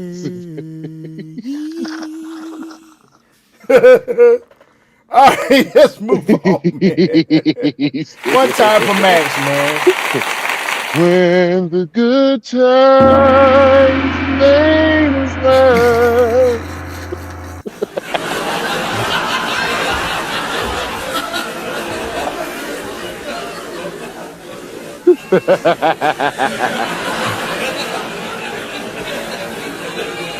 Oh, it's funny. Clock's ticking, and the mullahs are up against it. Deal or no deal? They now have the chance, that is, Iran, to permanently abandon their nuclear ambitions and to chart a new path forward. We'll see if they want to do it. You have the chance to surrender now, and I won't kick you up the ass. We're gonna let you keep some stuff. However, you forgot to kiss the ring. Kiss the fucking ring, and I'll stop bombing your ass. So With their I'm worst gonna nightmare. explain to you how genius this shit is, like Trump did, like once we finish playing this, bro. For sure, for sure. That is much welcome, sir. In the meantime, we'll just keep blowing them away, unimpeded, unstopped. Well, there's not a thing they can do about it. The Iranians asked Trump for another week before he turns out their lights. Trump said, why don't we make it 10 days? Our paratroopers are almost in position, as well as the USS Tripoli, as the U.S. Air Force penetrates deep and low into Iranian airspace. A-10 Warthogs, if you know them, you love them, and Apache helicopter gunships are flying strike missions inside Iranian airspace and throughout the Strait of Hormuz at will. See, you only send these slow, low-flying, close air support platforms when the enemy has no meaningful air defenses left. This week, we're hosting a free trading and investing workshop right here in Atlanta. Inside this workshop, you'll learn you don't need to be a Wall Street pro to trade. Bitch, you still owe me money, ho. That, the world's stealthiest supersonic jets in the air. The F-35 Lightning, and they never sleep. Here they are refueling midair in the middle of a combat mission. More B-1 bombers are taking off as the White House is eyeing a knockout punch if a deal isn't struck. More on that later. The commander-in-chief says Iran's negotiators are different and strange. But who cares? He's used to Schumer. They want to make a deal. The reason they want to make a deal is they have been just beat to Over 10,000 targets have been decimated since the beginning of Operation Epic Fury. 2/3 of their military industrial. I'm telling you, man, our damn president is one of the most down-to-earth motherfuckers. I can't, yo, man. It's just, the motherfucker is the motherfucker is just funny, dude. He He's is just funny. like it's like when I was a kid, people used to always tell me I was funny, but motherfuckers didn't realize I was like being serious, and so I used to just be like, "Well, I'm glad they like try to take me as a fucking joke. Well, I'm just keeping it to myself." But it's just this motherfucker is just like, oh my god, this motherfucker's something else, bro. He's something else, god. He's a fucking trip, dude. Hey, just beat the shit out of them. He's a trip, man. He's just a regular dude. He's just a regular cat. Just happens to be the president of the United States. He's just a regular. He's just like how a lot of New Yorkers are. He's just a regular fucking New Yorker, man. Mm-hmm. Regular New Yorker. Industrial complex is now gone. They won't be able to rearm. And the Israelis just got another scalp. Iran's top admiral. This is the guy who ordered the Strait shutdown, and now he's dead after an overnight strike on the fleet's headquarters. CENTCOM Commander Admiral Brad Cooper is ordering members of the Iranian Guard to immediately abandon their posts and return home to avoid death. Iran received the message. The president isn't bluffing. Don't make the same mistake twice. Here's Witkoff. We have strong signs that this is a possibility, and if a deal happens, it will be great for the country of Iran, for the entire region, and the world at large. Iran is looking for an off-ramp following your powerful threat on Saturday. Your indications that you are willing to listen to peace proposals have been well received. Finally, we have told Iran one last thing. Don't miscalculate again. Iranians are showing us their hand, and they're running out of cards. We haven't seen or heard from the cardboard Ayatollah. Poto was just on the 5, and I asked him if he was still in the closet. Did the CIA tell you that? Y'all do realize how much balls you got to tell somebody, don't fuck up again now. Look now. You ain't got, but I'm trying to tell you, I gave you enough chances it is. Don't fuck up again now. Just letting you know. Ayatollah Jr.'s gay? Well, they did say that, but I don't know if it was only them. I think a lot of people are saying that, which puts them off to a bad start in that particular country. What's left of the regime's negotiating. For 3 weeks, they've been strangling the strait, and Trump wanted to know if the people he was negotiating with actually had the juice. So to prove it, they gave us a little gift.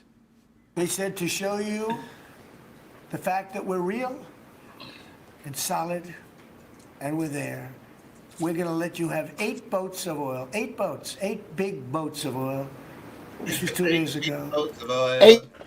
They're going to give us 8 big boats, bigly. These boats, I've seen them. They're the biggest boats you've ever seen in your life. You're never going to ever see another boat like this. And the oil. And the oil is the richest, it's the sweetest black gold of oil of all in the world. Everything's like always the most important shit. Like the boats that they're sending us the oil in, they're actually gold-plated boats. They're gold-plated boats. And so the oil is like, it's like resting in that gold. It's going to be nice and rich. Because, you know, we deserve it. We're the hottest country in the world. The hottest. Never been a country like us ever before in the history of existence. That's right. They're not like us. They're never like us. No one's like us. No one is like us. Just like Kendrick Lamar. Somebody that didn't vote for me. But he does have a fabulous song called They're Not Like Us. And if he was alive back in the 90s when I was hanging out with G Unit and Puffy and them, he would have wanted to be like me. He really wanted to be. I know he would have wanted to be like me. I He would know have he said would that for have. real. Yo, Yeah, he probably would have said that shit. he would have said that shit. Yeah, he would enjoy going to Jay-Z's club. Jay-Z's club back then was always the hottest. It was the 4040 club. Yeah, I got nice memories up in that bitch. It Yes, I was the hottest do. club like you never seen.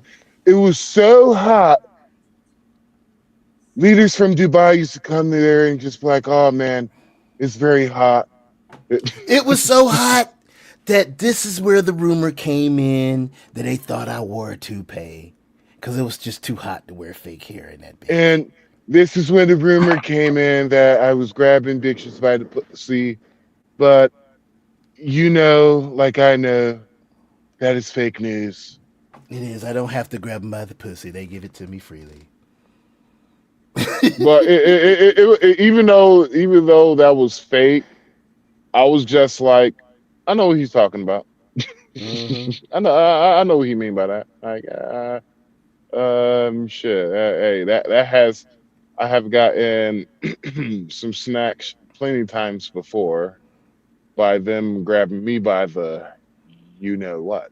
Yeah, and I would imagine, dog, because that daggum, whatchamacallit, that rave life, boy, I tell you. You told me about that several times. That shit. I'll be burner life is what was more wilder. Dragon can tell you more Boy. about that. I got Yep. shit. Burner Like, life is wild, man. Yeah. Man, look. What was that sex camp? I keep Sex forgetting. camp. Yes. It's a sex themed camp. What's her name? Fuck, Dragon. I know. It's the tip of my. It's something insidious. No, it's like something. What? No, it's not insidious. Tip of my tongue. Okay. Fuck. What's the name of that shit? Slama lama ding dong. Fuck, because Dragon probably know what the fuck I'm talking about because they come in, then the night hits, then they have like fucking machines. They have Bitches be fucking riding. machines. Yeah, nigga. Yeah. At the festival? Well, it's not really. It's a burn. What is that? I'm a Gen X, so I don't know too much about burns. A burn is it's like you're basically you all a group of people just come and make a community for like a whole entire week. Damn. And you fucking burn. You have a good time. You just burn, bro. So what exactly goes on when you're burning? You have to be there. I can't. You had to be there. Yeah, bro. Whole lot of debauchery. I cannot deny nor confirm those allegations, sir. Okay, got you. I plead the fifth. Fifth wall. 1, 2, 3, 4, 5, fifth. Fifth wall. Hey, Damn, Sean, like you that. can ask me another question if you did. I plead the fifth. 1, 2, 3, 4, 5, fifth. Fifth. Anything you say, fifth. Anyway. Sail up tomorrow. And actually, they then apologized for something they said, and they said, we're going to send 2 more boats. And it ended up being 10 boats. 10 boats of crude sailing right through. And Besant says there's more on the way. Whoops. All right, so damn, she's ugly. Go ahead. Let me wait till you should put the teeth in. Wait till you should put the teeth in. You see how different her face looks. Yeah, it does look different. She's still old as hell. Yeah. So the genius of what Trump has done is going to go down in the history books. Probably he's going to go down in the history as probably one of the best. He's going down in the history books for being one of the best presidents, geologically speaking, on the worldwide stage. Mm-hmm. Like you're gonna have more people around the world that's going to love Donald Trump than people that is in the United States will.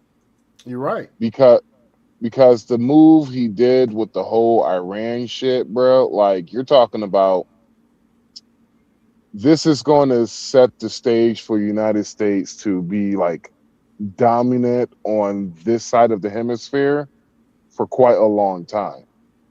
Mm-hmm. The move he did with the move he did with Venezuela was actually the pre-move before Iran. It was because he had to secure Imagine that oil. He had to secure that oil. imagine if they did not go, like, still we're going to be one of the superpowers when it comes to oil now. Mm-hmm. But imagine if he would have just said fuck it, take the island. We will probably control the flow. Like, well, we're basically going to control the flow, the oil Of market oil for the next 50 years. Worldwide. And But most so, definitely in this hemisphere, but worldwide. so because of that move, and it's we're basically going towards a more of a isolation and like basically isolation dominance on. We're pretty much going to do something that we haven't done, is share the power with China Mm-hmm. and Russia. Those basically going to be the two. It's going to be China and Russia. But in Mm-hmm. order to do that shit, he had to do something that is going to be fucking not only remarkable, but he had to do something risky. It was going to be like high risk, high rewards. And Mm-hmm. I'm probably seeing, by the time the midterms come and everything goes smoothly, I'm predicting that we're going to see gas prices And the dollar early and some change. 2000, late 90s prices. Mm-hmm. Mm-hmm. I got a And feeling the average gas price in the nation is going to be about 190, 180. um I think it's because right now the regulations we have is, we like, he put the regulations kind of like towards late 90s, early 2000s, and so it's going to be like, it's going to go down. Like, it's going to be a drastic fucking drop. Mm-hmm. I feel like it's not going to be like how it was, like it slowly came down. No, like we literally just 20% of the global oil is under United States control right now. That is, Iran controlled 20% of the oil Mm-hmm. globally. Mm-hmm. Now it's under our control. And so, yeah, it's about to be dope. And That's so pretty crazy. much they're going to share the power with China. And so how the world is going to, oh yeah, and this is what the United States have to do just to get China to the table. This is all the bullshit what Donald Trump has to do. All this bullshit he had to do. This is just to get China to the table. Yeah. A lot of people don't Somebody understand. DTF Michigan said DTF Mitchell says hi, and then he says Kanye next up. All right. I don't. I don't What? Can understand you that. explain what Kanye next up means? He's saying Kanye next up for being president. Hey, that is literally my brother, so to speak. I've known him since middle school. So what's up, D? Appreciate you for being here. Thank you for watching the channel, bro. I appreciate the support, man. Hold on. DTF, he's known him since middle school. Hold DTF, on, time out. him. Uh-huh. Is DTF mean down to fuck, Mitch? No. Boy, I tell you, that boy. Let's just play the video. Good We're lord. starting to see more and more movement in and out of the Gulf today, and this is more than yesterday, and this is the beginning. I am confident that shipping traffic will continue to increase on a daily basis even before we secure the straits. Last night on primetime, General Jack Keane said That's it's kind not of a funny. He said the matter of straits. if the Gay straits man open, said that. it's a matter of when. The reality is, on the Straits of Hormuz, we are going to take that by force and keep it open for as long as we have to be there to keep it open. Keane says the military has been war planning, securing that strait for decades. We already popped it open in the 80s. This isn't new. Not pause, It's just nigga. an open strait we want. We want the uranium, all of it. Hold And that's the only condition we'd agree to a ceasefire. So This nigga said they popped it open in the 80s, bro. So the people let me give you context. The reason why I'm laughing, people. Dog. So when Scott Bassett said what he just said, you gotta understand Scott Bassett is a gay man. Yes, he's an openly gay man, but he is not like how the left is. Like, I don't want you to celebrate me and shit. But also, Elon Musk says Scott Bassett, he has a good left hook, So he ain't no soft gay nigga. So Scott Bassett punched Elon, you saying? Yeah. Oh, you didn't hear that? You don't remember the fight? Yeah, they had a fucking fight, and they had a big fucking fight, and Scott Bassett punched Elon Musk in the face right there in front of Donald Trump, Mark Rubio, and let me see, Donald Trump, Mark Rubio, JD Vance. Yeah, it was a big ass meeting. Damn. Yeah. He ain't no pussy. Oh no, oh no, yeah, Scott Bassett. Nah, that nigga will tell you I'm far from a hoe.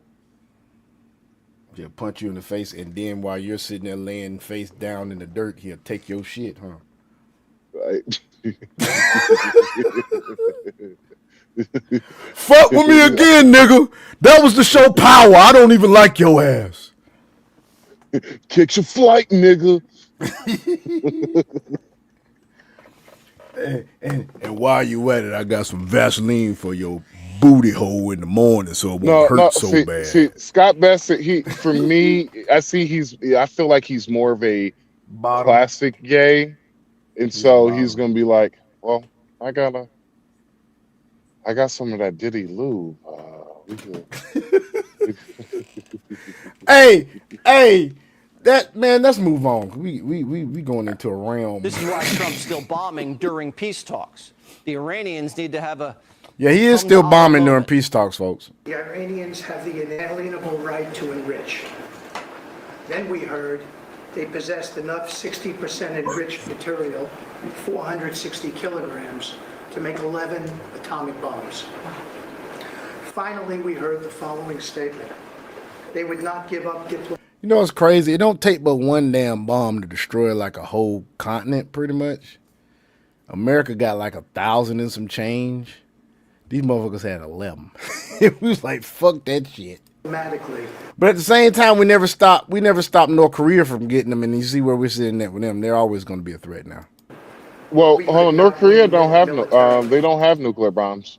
They don't have no nukes. No, they don't have nukes. Now, if they do have nukes, they got them from China. Yeah. Yeah, they got them from China. The Iranians want to keep the uranium.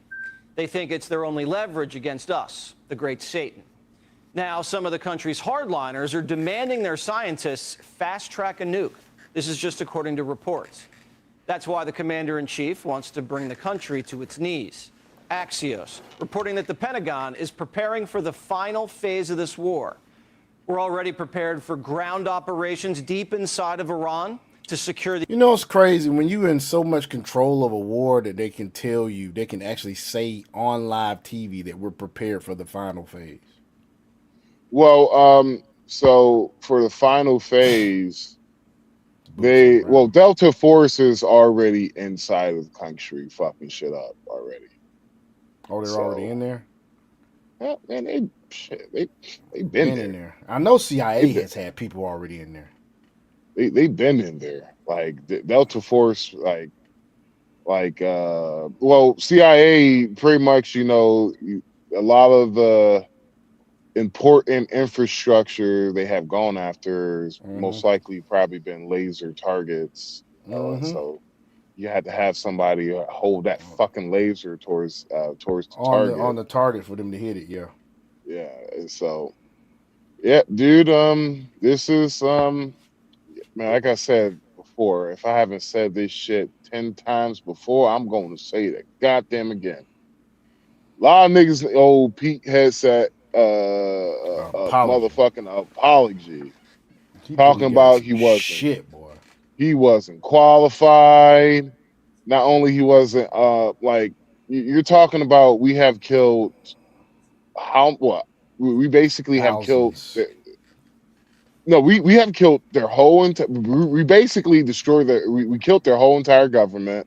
The people who are pretty much quote unquote doing negotiation with Donald Trump and the Secretary of War are pretty much people who was not expecting probably to be there.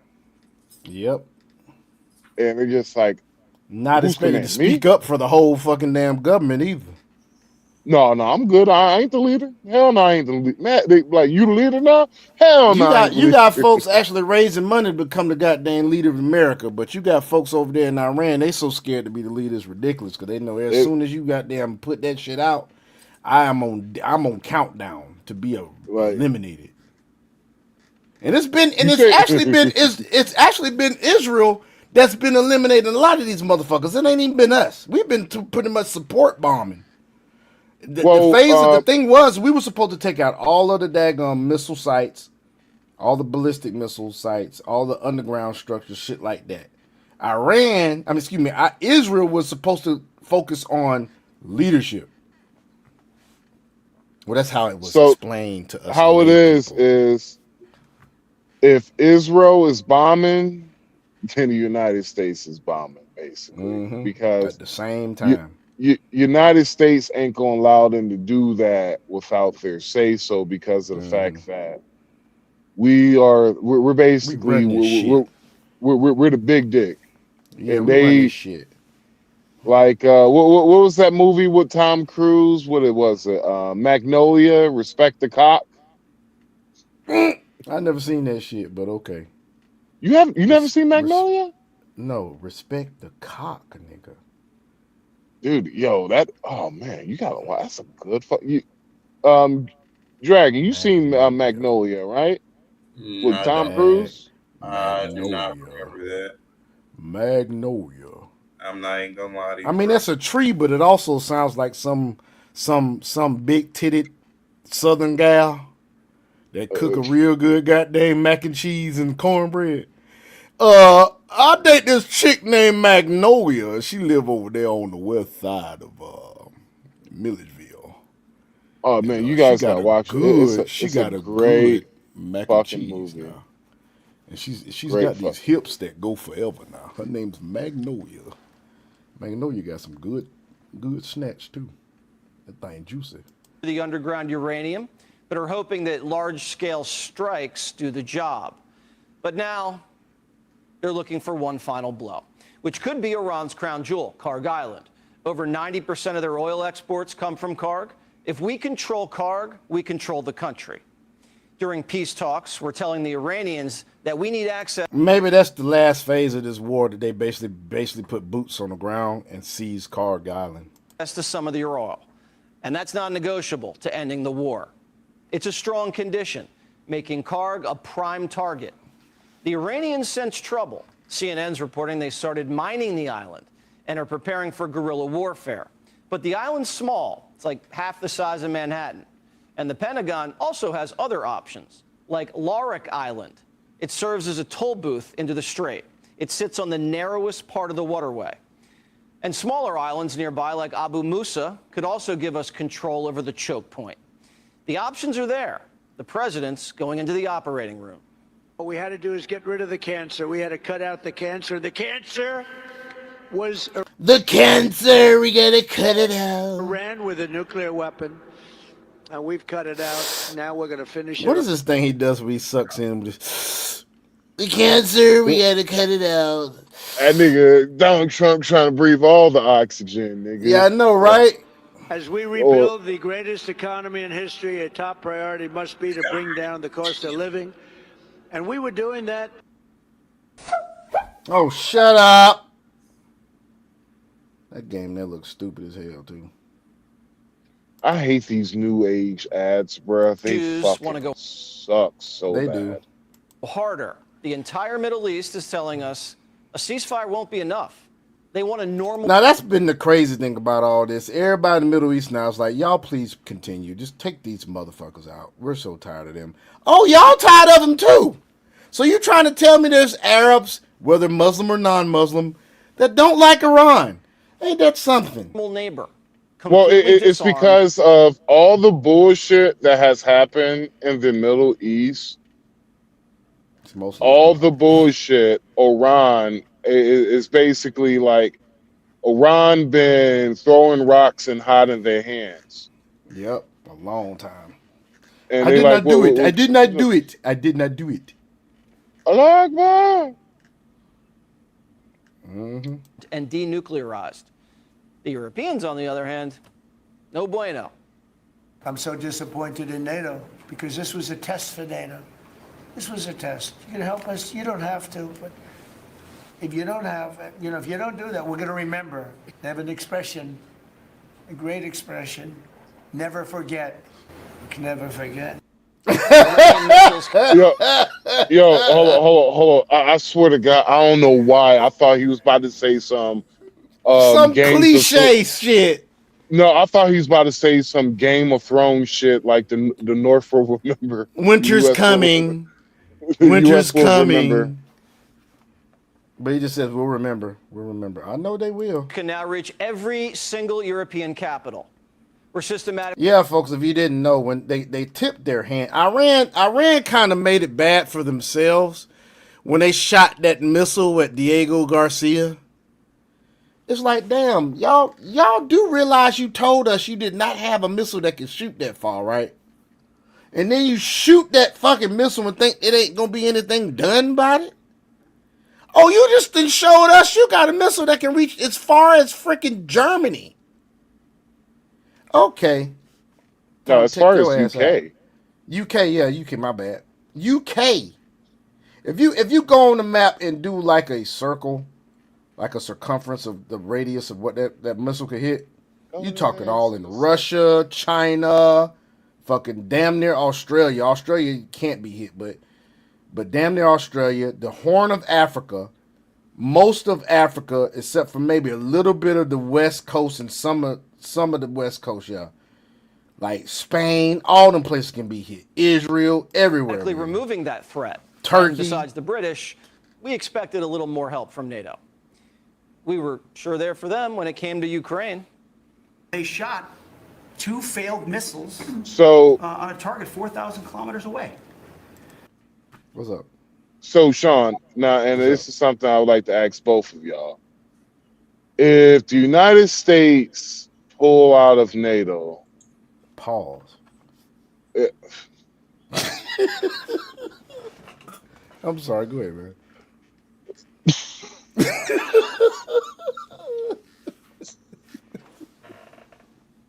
They won't have a baby named NATO. I'm deal with this nigga. God, please help me. Help me with this nigga. So, if the United States withdrew from from NATO. Oh God! Why are you typing like Fez, that, Dragon? Goddamn, that's Dragon. That ain't me. That ain't me. That's this time. It's not me this time. Goddamn keyboard warrior. Dragon over there trading stable coins in his free time, man, from not doing the crypto report. Leave me alone. Don't my business out there like that. No, that dude over there playing Dungeons and Dragons, dog, on keyboard. This nigga, nah, man, this motherfucker, this nigga playing Rust, and he just got attacked. He's like, hold on one second, guys. All right. He just got a command from his Base, alliance. base has been base is Base this has been motherfucker. under attack. This motherfucker is secured. But anyway, what you were saying, if they pull out a withdrawal, nigga. God withdrawal, dog, from NATO. I wouldn't be mad. Me neither. I wouldn't be. It's like this. You know how much billions and damn near we will save trillions of dollars in NATO depends on over us. a couple They of depend on us too years. much. They depend on us. And I'm like, wait one second. You got us in the whole Ukraine shit because you're a part of our alliance. We got involved with the whole Ukraine. Now, when it came to this shit, y'all ain't want to help. Y'all want to help because of the fact that we didn't tell y'all anything prior towards out. I'm like, yo, you can't make this shit up. Yeah, they all acting like classified shit ain't classified. Like it's a lot of people like on our media in our country that's doing the same thing, and they're like, why didn't you tell your other countries about this? It's called a sneak attack for a reason, you bitch. It's called being preemptive for a reason. Who knows? The more people you tell anything, the more chances you take something's gonna get leaked. Is what it is. Or I got even something better than that. Why the fuck are we going to tell y'all what y'all going to what? Oh, y'all wanted to leak it out and shit. Man, just like they said, Maduro got people inside Congress, my nigga. It's people probably that's working for Iran, man, on the low, that's taking money from Iran on the low in our government, dude. It's probably I bet you Trump. I guarantee. I bet you Trump probably knows that. He probably knows who it is too. Yeah. That's why he's just taking his time to expose them. And like you said, you got to be you got to play chess. He's probably gonna release it in the October surprise. Probably might be before, man. Maybe before. I feel like what type of motherfucker Trump is. Right when they do no, fuck that. Right when the debates start coming, you drop that hammer during the middle of a fucking debate. Or right before it, so that they can fucking answer the questions in the debate and get and people. Oh no! See, live TV. No, so what you do is you don't give them a chance to figure out an answer. You do that shit. Like what you do is you drop that big news because they're gonna say some bullshit about you. Then you just be like, oh, you're judging me the way that, you're judging me for my fucked up things I have done in the past. And compared to the treasonous shit you have done, like treasonous stuff. Well, right here, this is evidence right here. Oh, you could go on the campaign website. We just leaked it now. You received about $3 million from Maduro. Can you explain that to the American people? Be like, well, that is, they can't be like, well, that is false. Like, well, we do have evidence here. Actually, you know what? Hey, get this, a TV guy. Hey, come look, take a look at this paper. These are official governmental documents from the United States government and Venezuela government. This is a pay receipt. This is, that's a lie too. Oh, okay, cool. Does Pete Hegseth have a American flag pocket square, dude? That's what it looks like. I think that is. Ain't that like a? Is that a pocket? Oh, that shit. It looks like an American flag pocket square, dude. I thought it was like like the medals they put on like. Yeah, military. That's what I thought it was. But it's like he's wearing a regular suit. They wouldn't do that. That's like that should fly. Etiquette shit. That should fly though. That shit fly. But anyway, yeah. But yeah, man, he might release that shit just like that, dude. We're gonna get it's one more video, then we're gonna talk about that Bachelorette. Let's get For years, they told the world that their missiles could only range 2 kilometers. Surprise!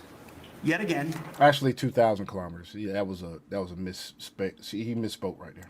Iran lied, and to the world, I say London is 4,000 kilometers from Iran. So you're telling us that Iran is not a threat to the world or to the U.S.? President Trump knows better. Iran's been waging terror for decades. The Europeans know it. Kamala knew it. Which foreign country do you consider to be our greatest adversary? I think there's an obvious one in mind, which is Iran. Iran has American blood on their hands, okay? Obama knew it too, but he paid for their missiles to justify his little peace prize.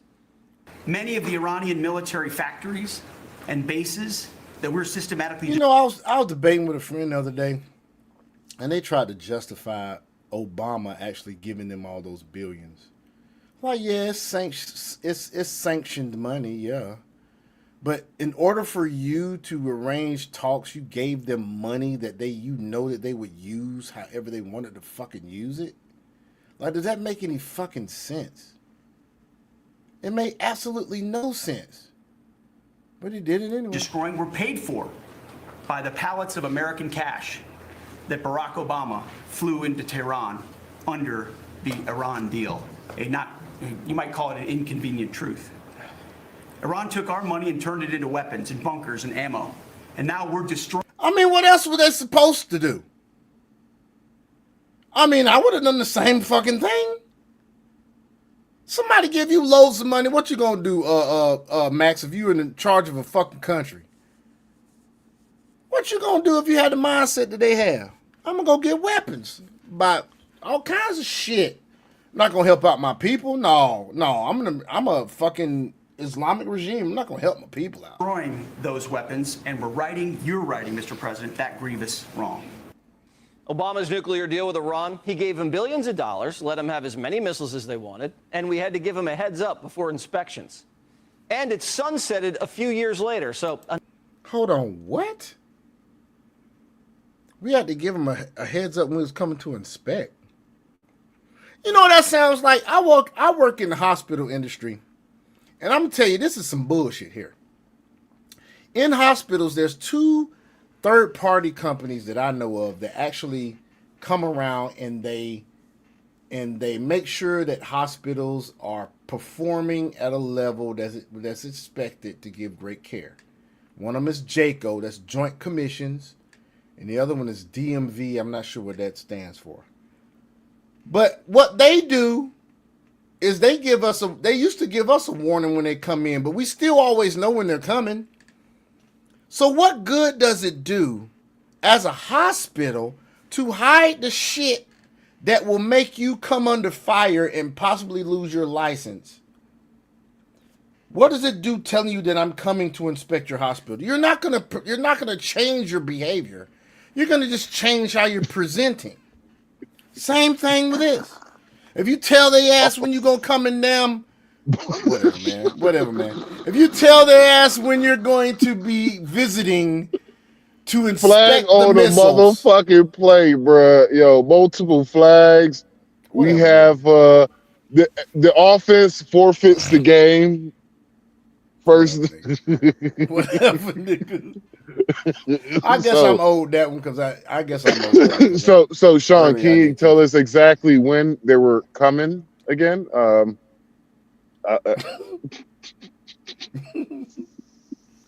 Visit a nigga. So you know when they visit in your hospital. So why are you going to change your behavior? You're just going to change how you're presenting. Same thing for Iran. They're not going to change their behavior. They're just going to hide all the shit that's going to get them in trouble. Come on, that makes no fucking sense. Another president had to handle it. The Democrats funded the terror state that's shutting down the strait. So we smoked their leadership, annihilated the military, and are about to reopen the strait. And Democrats said... Do you know what, man? Don't be surprised if a lot of Democrats start being put on trial for treason. I want to see this shit happen. I want to see some Democrats get put on trial for treason. Seriously, they need to be. Like that's the reason. That's the reason why I have a big fucking problem with a lot of the shit that the Democrats have done, because of the fact that currently right now, bro, like on some real shit, the court system is a joke, right? It is. It's backed up like a motherfucker. Well, not only because I'm talking about it, what these Democratic activist judges were doing. Y'all basically made our court system look like honestly, in my opinion, a fucking joke. It does. Because you literally like, and this is the reason what black folks pisses. This is the reason why these niggas piss give me them the off right so word. much. Give them the right word. It's because of the fact that these nigglets, nigmas, these barbarians, nignogs, these barbarians talking about all is fair and porch love and monkeys. war, and you wonder why there's so many dead black children have been unalived by these street gangs, other gangs, our own people. I had this stupid mother. Oh man, don't get me started. But yeah, anyway, the Democrats have done some shit to where not only have made our whole entire system look crazy when it came to the whole fake Russia, the Russia hoax, the fake PP takes, the still dossier. Then they made this whole Epstein shit look weird, and to a point to where I'm like, yeah, I don't even give a fuck about the Epstein list. Me either. That's how. What's the point? That's what the Democrats have basically done. They basically have pushed a narrative so much to where if anybody who is, if you're basically not being biased and you're calling this shit right, the Epstein list, like all the shit they have released from the Jeffrey Epstein's files and shit, it literally has made the Democrats look fucking crazy because it showed that y'all really colluded with a with a known human trafficker, pedophile human trafficker, after he got convicted. His just first to take conviction. down a guy that you hate. Because Stacey Plaskett, that chick was actually communicating with that cat via text after he been convicted. Just to get Donald Trump in trouble. During whenever his attorney was on the stand in this Stormy Daniels bullshit.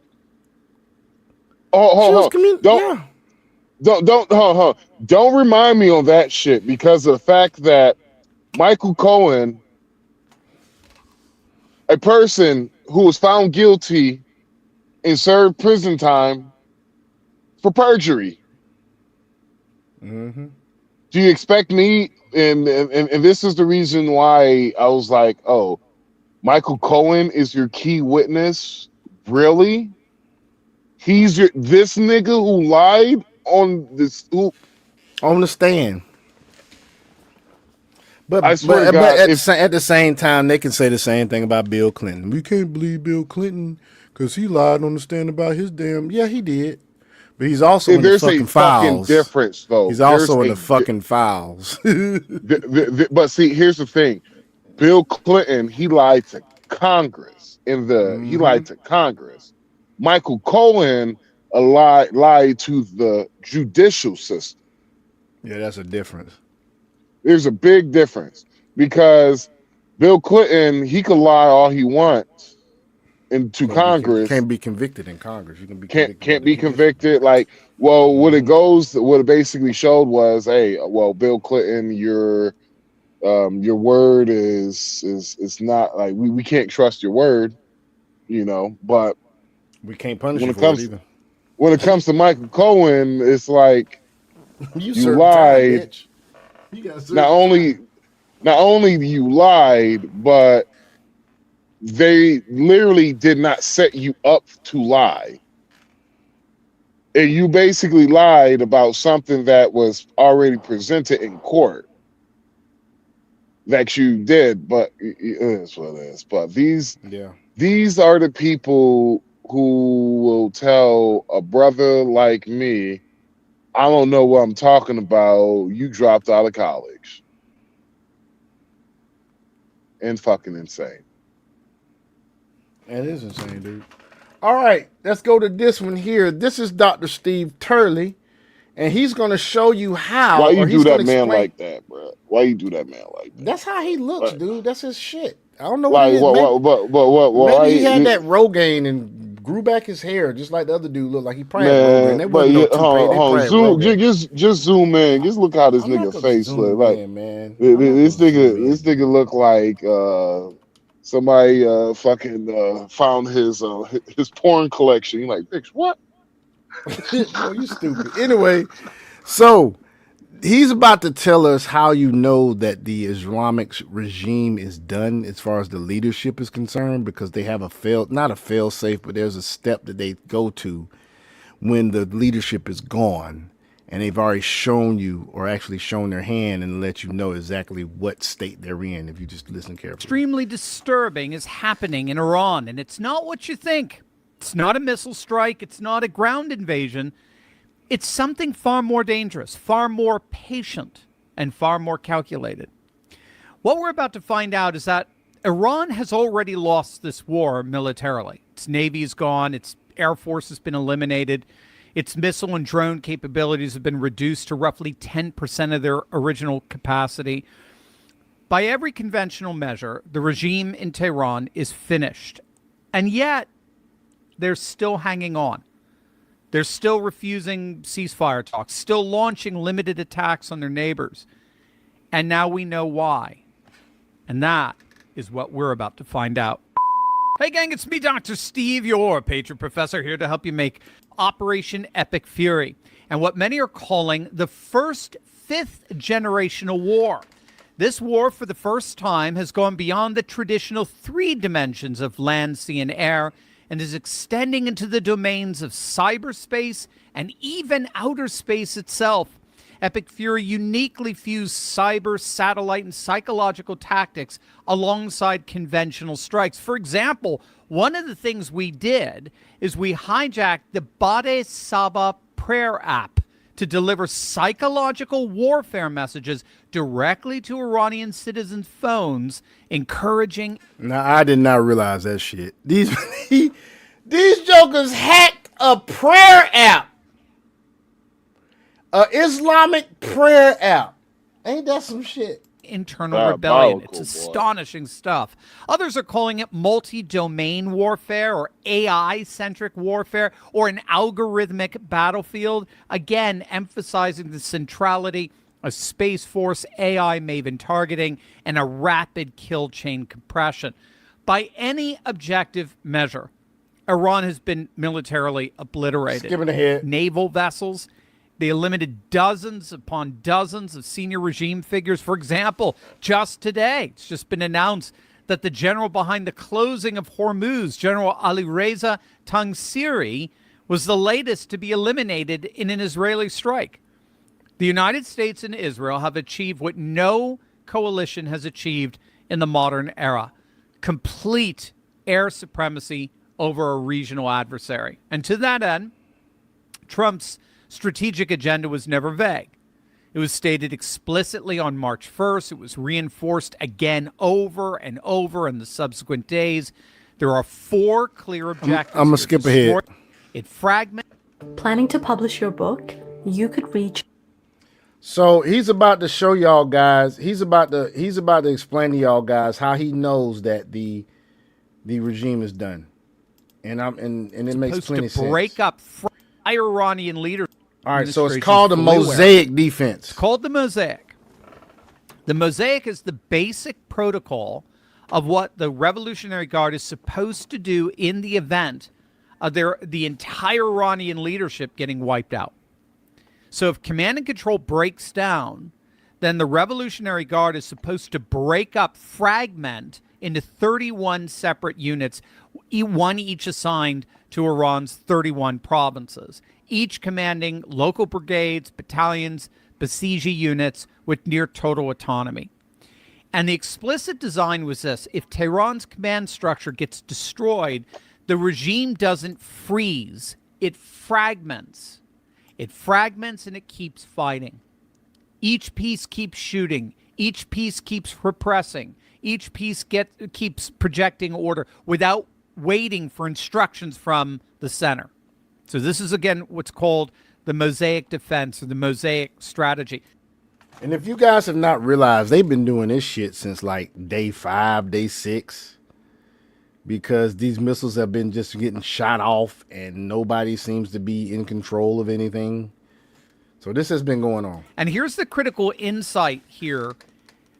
The key takeaway is the fact that if the IRGC disperses into the mosaic formation as it has, it is an admission that their entire leadership has been wiped out. So this is why many analysts believe there is no Ayatollah right now. There is no supreme leader. Mojtaba is either dead or in a coma or incapacitated in some way, but they say he's in Russia.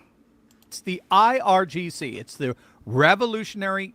If he's in Russia, he is forever in exile. You will never see that man again. Guard military that is through this mosaic running Iran to the extent that they can.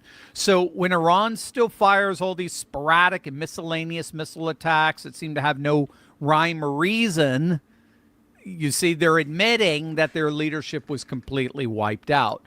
So yeah, that's what I wanted y'all to see. So now we're going to go into what has been going on in the dating realm. So basically, if you guys did not know, there is a show called The Bachelorette. And for the most part, anytime you see this show, it's some woman of high value being placed up there so that men can compete for her hand in marriage. Now, let me ask you this, fellas in the audience. Would you compete for a hand in marriage of a woman that had multiple children and was abusive physically? Also, kind of looked like a Munchichi in the face. Would you compete for this woman? Would you, Dragon? Would you, Max? Hold on. Where's my cape at? I'll save her. So Max said he'll save her. He'll go on the show and he'll compete on Bachelorette for a chick that's got multiple kids and is abusive. So he's going on record saying that shit. No, I'm not saving anybody. I'll create my own thing. All right, so just remember that shit, okay? I'm gonna show you a clip, and I might have to go to MTR to show you for context. This is for context. So look at this. It says here, ABC has canceled The Bachelorette after their lead, which is the lady that's everybody's gunning for. That's her right here. Small body frame. The Book of More Men. That's funny. Seen in elite footage, physically attacking her ex-boyfriend, and reportedly the child was struck during the altercation. This is called I don't give a f. Oh, Sloan. That's her throwing a chair. There's her daughter. Is right here. Oh my gosh. This is called I don't give a f. Oh, Sloan. Your daughter is right here. Oh my gosh. Now y'all seen that, right? That's the girl that basically is on The Bachelorette, or was on The Bachelorette, because they canceled the show. They canceled the show because of that. Now, this is body cam footage. This is about 2 minutes long. I'm glad I'm kind of showing y'all the raw footage instead of showing y'all an influencer talking about it. We're gonna go to the some body cam footage, guys. Okay? Watch this shit.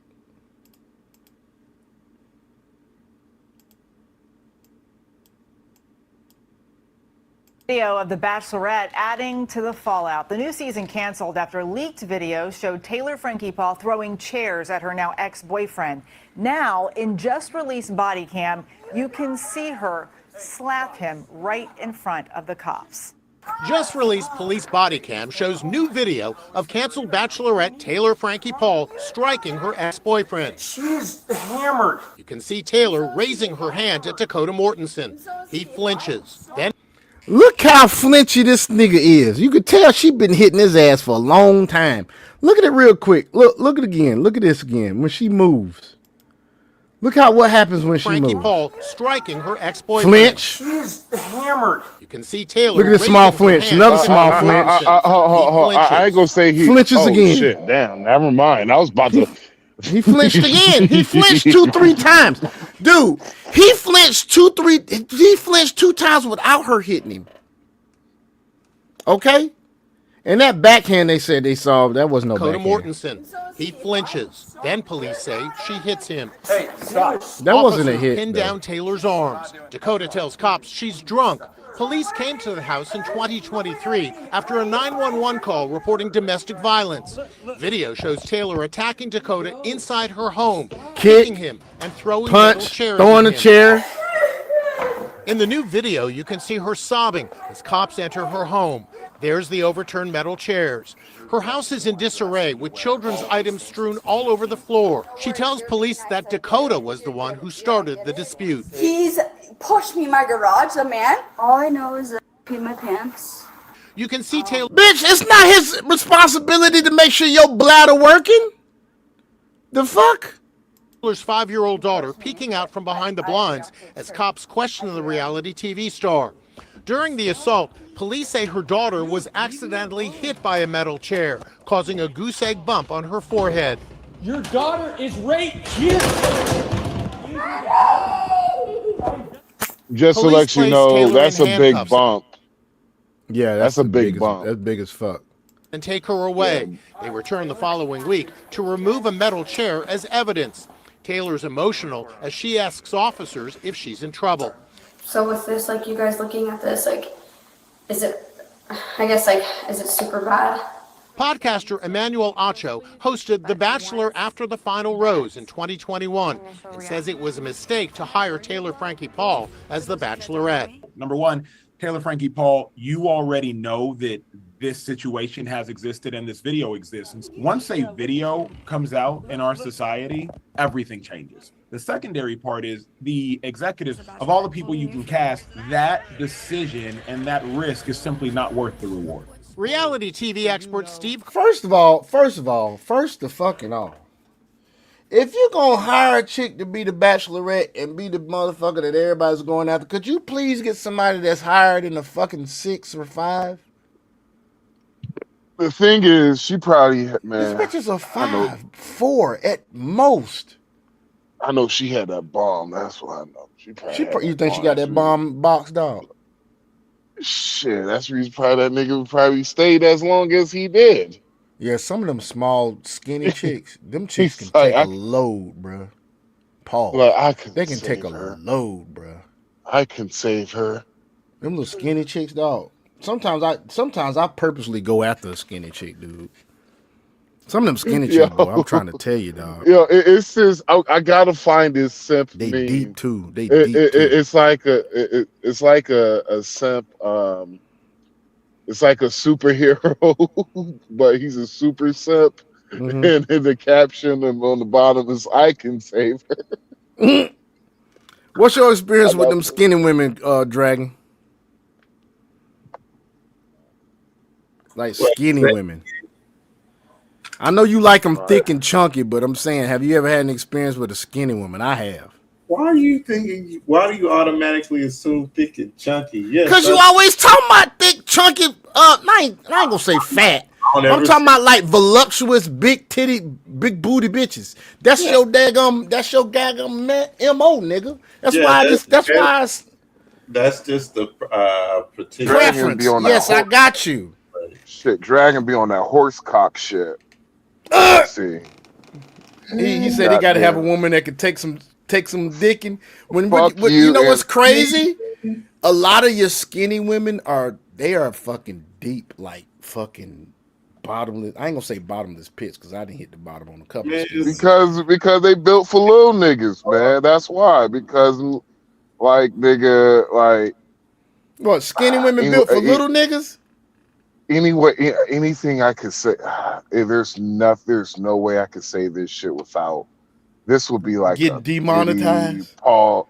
Nah, nigga, this is just like it's a pause-worthy moment, nigga. I can't Skinny even say bitches is this shit deep as shit, without dude. I'm sorry. You think because them big because chunky bitches are? They not. It's them skinny bitches.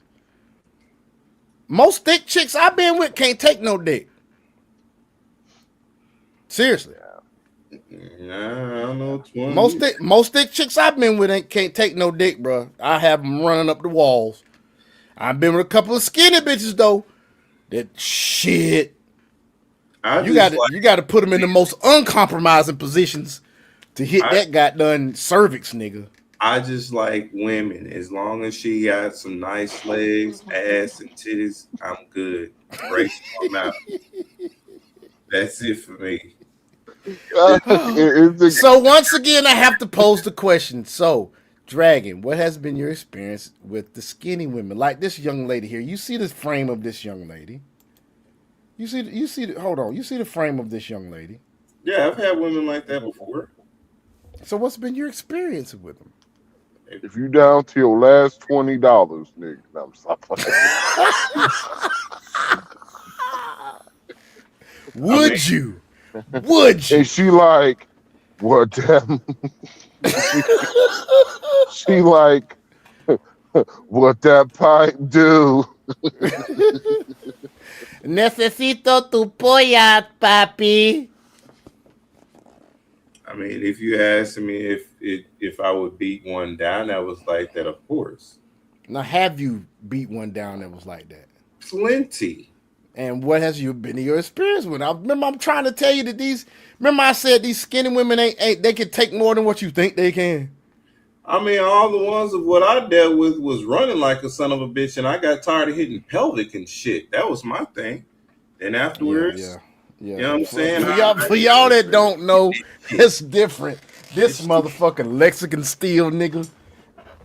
No homo. Annoying. This I mean, nigga this nigga here, you different. Rico, let's just say that got there. Rico strong ass nigga. Goddamn Brian Hump ass nigga. I mean, shit. In all fairness and truth, the big girls they got the extra layer around the pelvic bones where you can't feel this. Yeah, shit. you right. This nigga. You right, but you right. But once again, I told you I done ran into plenty of thick chicks that can't take it. But I ran into a couple of very slender women. Be doing the shit. This nigga Dragon be doing the Brian Pumper dance and shit. I mean, on the cool from I had an ex that was 5'11". Look, from the one that was built like that you know of, you see how she was walking funny anyway, so we'll leave it at that. And she was like, afterwards, remember? Oh yeah, that's one. But I had an ex that was 5'11". She said, this chick could take some, but I still hit bottom though. I was fine. She nope, I'll tap out. Hey, Dragon be having these bitches walking around like how I had my one ex when I gave her they begin abortion. Fisted. Oh, like where I get wheelchair. Fuck.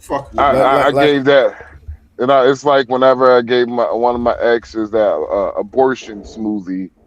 And she was like, God, dog, man, don't tell on yourself. Snitching ass nigga. And she like, oh, my stomach hurts. So that's how I know why your stomach hurt too. If you want a chick to have an abortion, just send her Dragon's way. Oh, just send her to a dragon. Just send her to Dragon. Let Dragon hit. She won't have no kids. I was trying to take her to Six Flags, but she's on that bullshit. Dragon be giving these bitches pap smears. I was like, hey, drink your smoothie real quick. Look, I'm trying to go past the uterus, all right? Oh, God. Nigga, you're trying to give them internal bleeding, nigga? Nah. If you go past the uterus, bitch, your ass is in their diaphragm. I mean, bro. Damn near in their thoracic cavity, you are actually in their lungs if you go past the uterus. No, you're actually in their colon. You're in their shitter.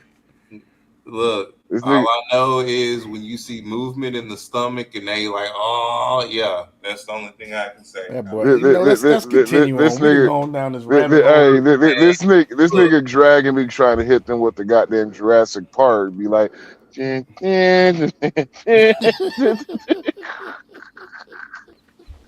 you stupid. Worth the reward. Reality TV expert Steve Carbone says lots of fans are disappointed. That nigga name is Steve Carbone. People are just like, why would they choose her? And yeah, we feel a little bit betrayed. I tell bitches, what's your name? My name's Bone. You can call me Bone. I think what they're betrayed about is the vetting process of all this. Exactly. Frankie Paul pled guilty Hey, to Sean, aggravated assault. I'm about to No start vetting. telling these hoes, like, what's your name? My name's Dragon. I heard about the dragon. I heard about Dragon. I sure did. I'm gonna tell you like this, fellas. If you trying to impress a bitch, don't go behind Dragon. Don't go behind that nigga. That's how them. Hey, man. That's how. How them white boys? How them them white boys small said? dudes are. Hey, how them white boys said they compete with black guys now? Hey, y'all, shit, we fist these hoes. Man, yeah, that's what. Like, so it was fun. So okay, so one of my good friends, we call him Black Drag. Oh, sorry, we call him Black Dave. And his name's Dave, but we call him Black Dave. And there's a reason why we call him Black Dave, because the first time I ever met this nigga, he was just like, he was showing me this chick that she been around like a lot. Like she been around a lot in the rave scene and shit. So she been around, like she was out there. So she run through. And so hey, he was just like, hey, look at this chick tap out and shit. And I was just like, oh shit, goddamn. That motherfucker is hung like a goddamn horse. Pause. And he was just like, oh, I appreciate it. Thanks, man. I was like, nigga. I was like, wait 1 second. First time me meeting you, nigga, you gonna show me your porn, nigga? Of you? Yeah, that's weird. Like, that's weird as fuck. I was like, of you. I'm like, literally, we talked five. We talked for two. It's Dave. He's fucking weird, but he. One thing I can say about but he's Dave, a good dude. There's a reason why we call him Black Dave. It was because of one of his stepfather, who actually kind of like raised him as black. Mm-hmm. And so he white dude, but it's like certain shit that most black people only knows Dave knows. And so it could be a group of us and we just all talking and shit. Dave over here like, man, this motherfucker over here talking shit about soups. He was like, oh, what the fuck you know about soups? Man, fuck you mean? I know everything about soups, man. Shit. I got soups in the car right now. For all you don't know what soups are, that is top ramen noodles. It's just a slang term. Oh, really quickly. And for the record, Sean, after the ones that I interacted with and everything else, you notice how they acted afterwards. Yeah, submissive as fuck. Exactly. And now we can move forward. Yeah, but hey, I'm telling y'all, folks, this chick here, when I tell you it's so much shit on YouTube about this bitch and her fucking up, I mean, it's every fucking where.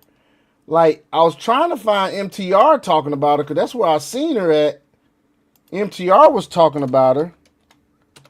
And I'm like, what the fuck? It's like stuff all over the internet, dude. All over YouTube. Like, even this, like, look at this shit, dude. Look at this shit, dude. The Mormon wives Look has at been it. Look paused, at and it. it seems the reasoning why is serious. A source with knowledge telling E! News March 16th that filming for the series has been paused after an alleged confrontation between cast member Taylor Frankie Paul and her ex, Dakota Mortensen. A spokesperson for the Draper City Police Department confirming to People Mag that there was an open, quote, domestic assault investigation regarding the parents of 23-month-old Ever, telling the outlet that allegations have been made in both directions, adding that contact was made with involved parties on February 24th. So you got that, right? Look at this shit, y'all. All it is. Look at all it is. Look, this shit facing another one. Look at Reality this. star turned canceled Bachelorette Taylor Frankie Paul finds herself in hot water once again as she faces now yet hot water once again. Look.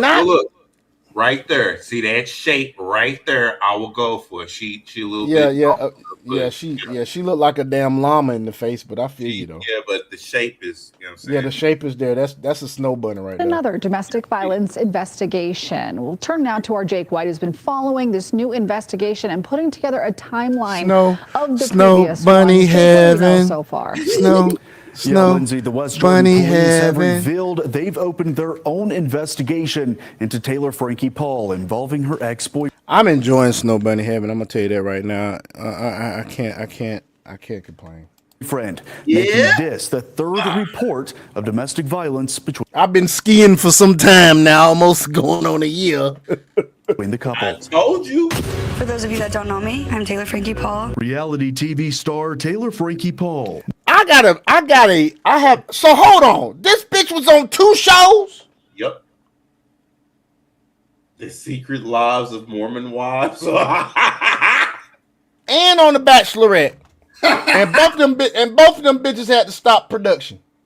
Now under investigation once again, following allegations of a third domestic violence incident with her ex-boyfriend Dakota Mortensen from back in 2024 by the West Jordan police. With Paul temporarily losing custody of her son, it brings up the question of why. Hold on, her daughter got hit and she lost custody of her son.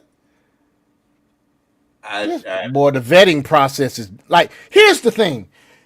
Media, left shit, Hollywood, they want you marrying these single women that ain't shit, that's abusive as fuck, that's got narcissistic tendencies, because I'm not a psychologist, so I can't say they're narcissists, but I can say they display narcissistic tendencies. So they want you to marry these bitches, these damn septum ring wearing, got tattoos all over themselves, even though she don't got tattoos, no septum ring, but you know, that type of woman, the modern fucking feminist.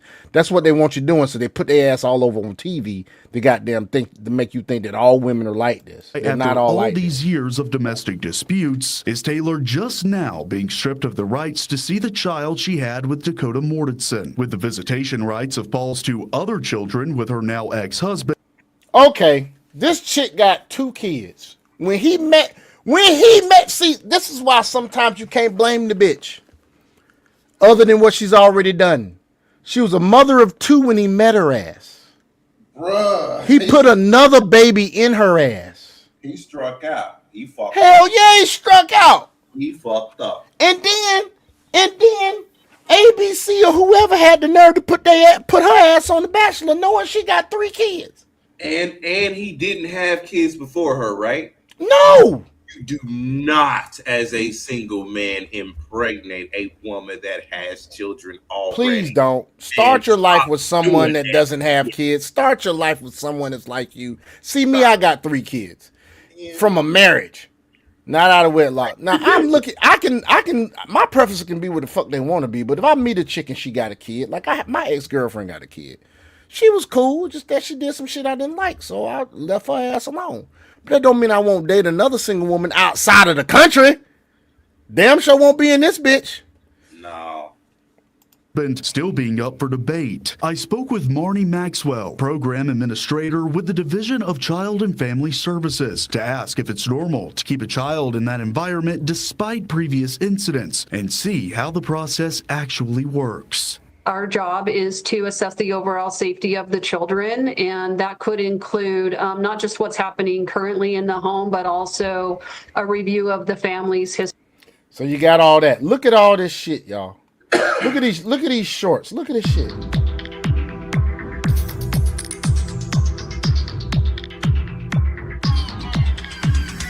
So she's under investigation. So under investigation. why do that chick? She looks like I don't know her name.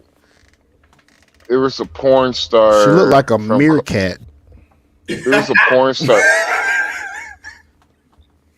It's crazy, but there was a porn star from Colombia, and she looks like her. From back. I don't know who you're talking about, but I can believe. I think her last name was like Espinoza Gomez or some shit like that. Espinoza. That bitch was Espinoza. I think it's Espinoza. I'm not sure. I know her last name is Gomez, but I think it's Espinoza Gomez. But Gomez. That bitch was bad when she was younger. Shawty was bad. I'm finna look But that shit up. The Bachelorette proves it consistently proves that women, like, it doesn't matter. It doesn't matter if the show, because the the Bachelorette has not made money in years. I wonder why. Has had Esperanza Gomez changed his profession that made her famous. Is it Esperanza Gomez? Is it Esperanza? Yeah, Esperanza. Esperanza. That's Okay. what it is. Esperanza Gomez. She reminds me of her a little bit. She looks like her just a tad bit. But I don't want to disrespect Esperanza Gomez from back in the day. She older now. You know how women be aging like milk. So Yeah, she still got some films out there too, dog. I don't bruh, know when come this on, come on, shit. come on, bro. Huh? You know I'm gonna say this, bruh. Men, we age like wine. Women age like milk. This bitch hey, this bitch here ain't aged like milk. No, she ain't. I'm God dang.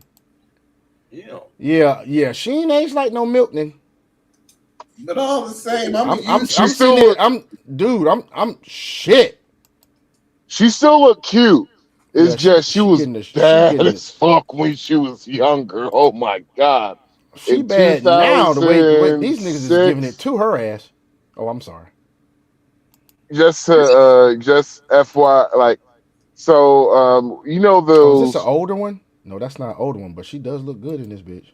so you know those porn convictions that they have. I said porn convictions.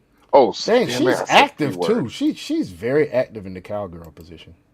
So the fuck, I supposed to say the P She's word. very So the active. P word, Corn. they used to have corn conventions and shit. So one of my exes, she dragged my ass there and shit. Yeah, Esperanza So is a freaking. I met I did not know she looked that goddamn. She does kind of look like Esperanza. She's not as thick as Esperanza, but she does kind of look like her in the face.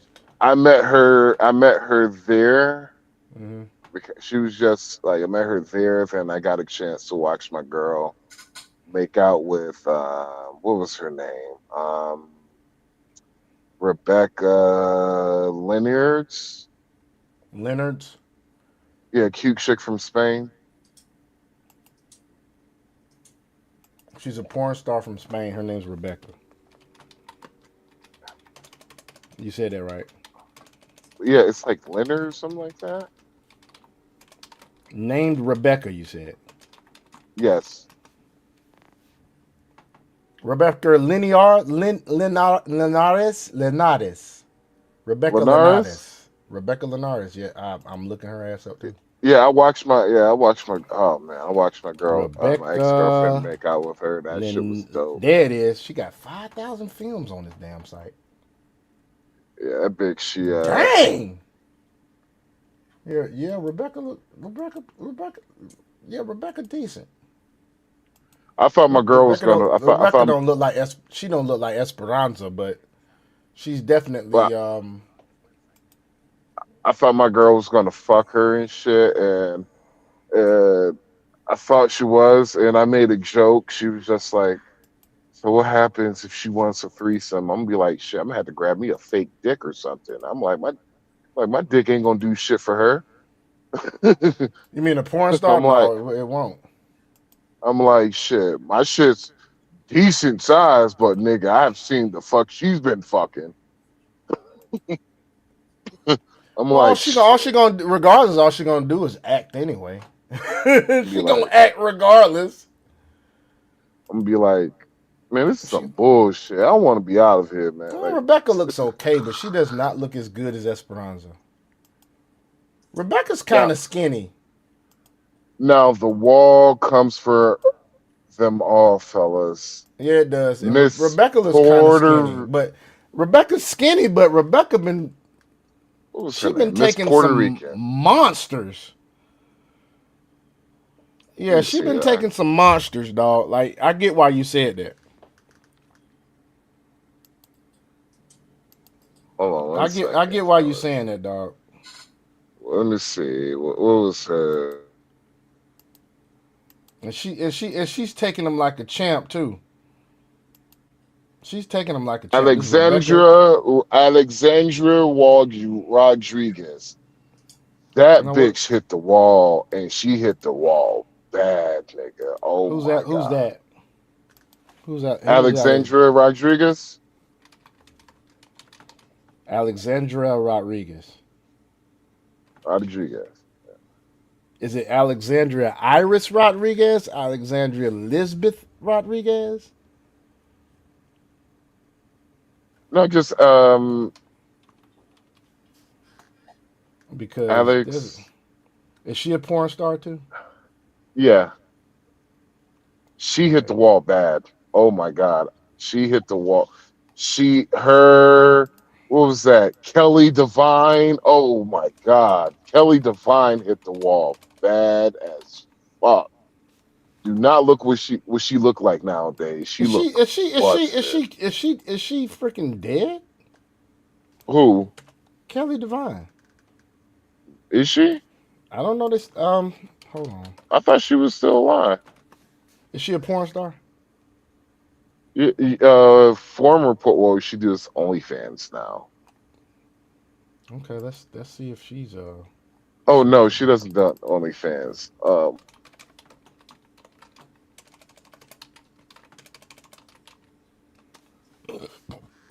Kelly Divine. Do you see it? I see a Kelly Caprice. No, it's Kelly. There's a Kelly Divine right there. I wonder if it's the same one. Kelly Divine. Now look at her Instagram. It's killing Kelly Divine. Oh, her. She got brown hair. Yes. And had a big old birthmark on her inner thigh. Yep. Yep. Okay, I see her now. now. I see. Look at her. Seeing... Does it show her Instagram? It should show her Instagram. Oh no, I'm on the porn site, man. No, Nick. No. So you say Instagram? Go to her Instagram. Yeah, like if you type her name on Google, and it just type Kelly Divine. Let me go to her Instagram. I'm going to her Instagram now. Killing Kelly Divine. Oh God. Yep. She done gained some weight. The wall. Post that in the what's it called? The wall. I can see. Boy, she has gained weight. Let me see. This chick got a fupa and everything now. Wait, what? Oh, yes. Dragon. Do you know who I'm talking about, Dragon? I'll post it. Let me see if I can share this shit. Hold on. Let me. You should be able to share it in the. I just got to click the more. Hold on. What's this? Hold on. Let me see if I can share this shit. Just don't show us no porn, nigga. No. In the WhatsApp, dog. Come on. I'm trying to share the shit. No. I just want. I'm trying to show like how men. I mean, I can show how... you. Right. I can show you like her Instagram. Well, see, I want to show you how men age like wine and how women age like milk. If you could put her one picture of her Instagram up.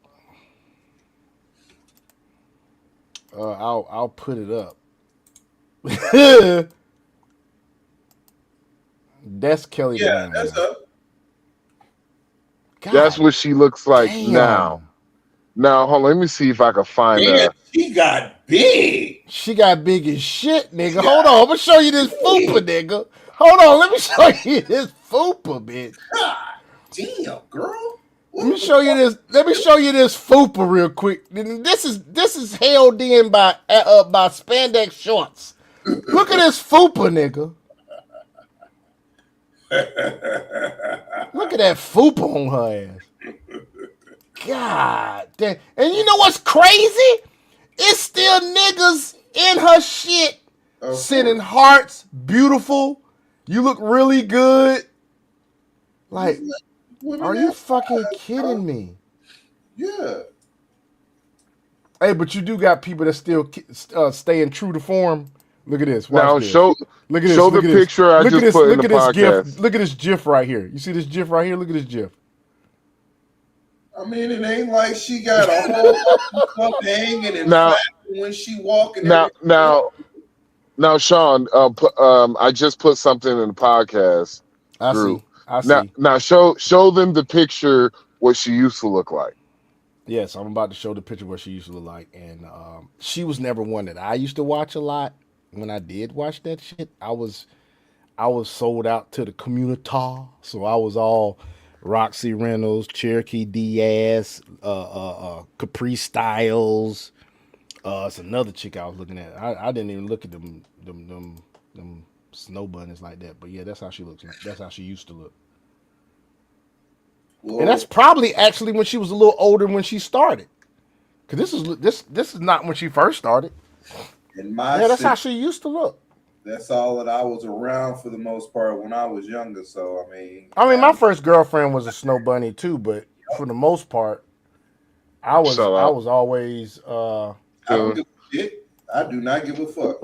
Me neither. Me neither. I don't care. You can call me that all day. Me neither.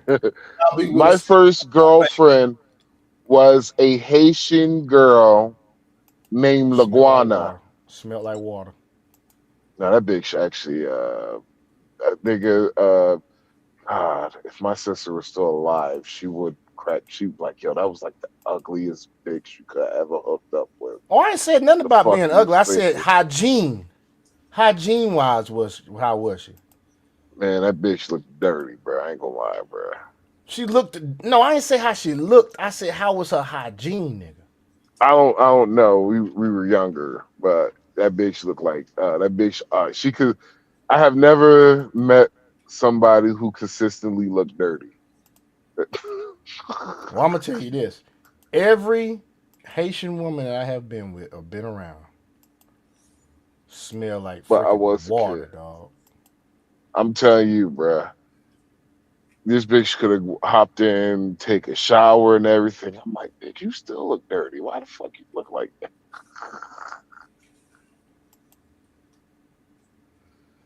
that? She broke up with me. She cheated on me. Gave another dude. I saw her walking down the streets holding hands. Fucking darky. Dude, why does it sound like your ass is about to redo the damn song from Orange Juice Jones? Look at all these rumors surrounding me every day. Oh no, not that one, not that one. The other dude that was like, being with me, you like cornflake without the milk. Remember that shit, Dragon? Yes, I do. Why did it sound like he was about to go into a verse, nigga, when he said that shit? No, man, it was more like when I found out walking down the street. Like, she was walking down the street because she couldn't. Hold on, Sean, you might remember this. Remember Jay Nix? You like, you just got let go. Go, yeah. You just like, yeah. I remember Jay Nix. Yeah, that shit actually happened to me before. A chick, she called up the radio. She was just like, "Hey, how you doing? I like to make a shout out to Max Powers' lame ass. Haven't called me back, and so I just want him to know you just got let go." I'm like, oh, that's fucked up. It was. I was. Well, it was because we moved. And like we moved down the street and my mom didn't get the phone lines connected yet. And so she couldn't reach me it was like my mom, she just brought this, like, we're moving, like I found out we were moving the day I found out we were moving. We're moving now, nigga. Get your shit. We're moving now. Get your shit. I was like, are you fucking, I was like, you serious? Get your shit. Let's go. I was like, let me call my mom. She was like, all right, pack the quarters phone. Let's go. We don't have time. Let's go. We don't have time, Max. Let's go.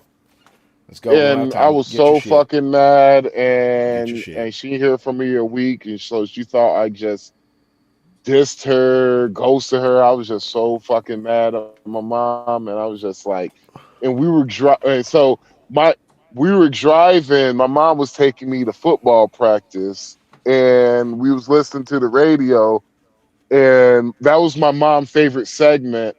And she said my full fucking name, and was Damn. just like, and I looked at my mom. I was Your just mom like, looked at you and was like, you see what you did to me? You see what? She was like, she was like, you're gonna meet new girls at the same. She was like, you're gonna meet new girls at the new school, yada yada yada. And I was like, Mom, it's in the same fucking district. I'm going to the same school.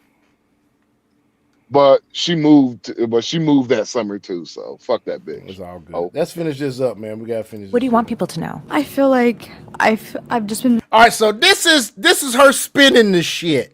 Okay, so she's spinning the hell out this shit. Misunderstood for like years now, and it just would be so freeing to like tell. Now, mind you, notice her. I'm gonna start this over. Notice her voice sounds like she's fucking crying. Just like Socrates says, when a woman starts crying, don't believe her shit. She's trying to goddamn press her will upon you. Don't believe that shit. Yep. So this chick is starting to spin the fucking narrative. And here we go. I'm gonna shut up now. Just would be so freeing to like tell the whole story of it, you know. And I feel like I've just done a lot of protecting for my child and my family to really not get into that. And you know, I've never touched my children, and so for me, it's been to see those headlines has been heartbreaking. And my family obviously is all affected. Like, they all know who I am. I know who I am. So for everyone in the public eye to like just allude and believe it is really hard. But yeah, it's just.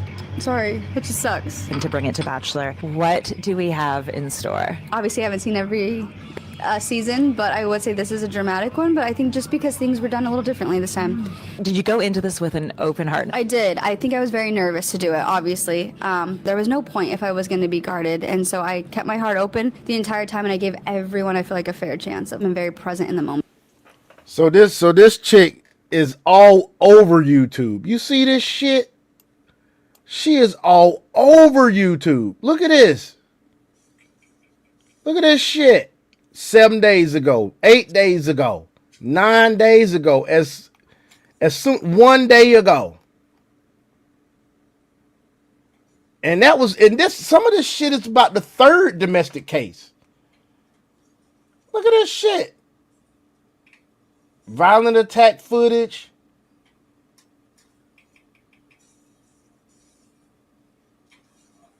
Then this person says that they already knew about the shit. Look at this. So, Michael, it's a different world from the time you were there to the time we're looking at now. But you're in the business. You know how it works.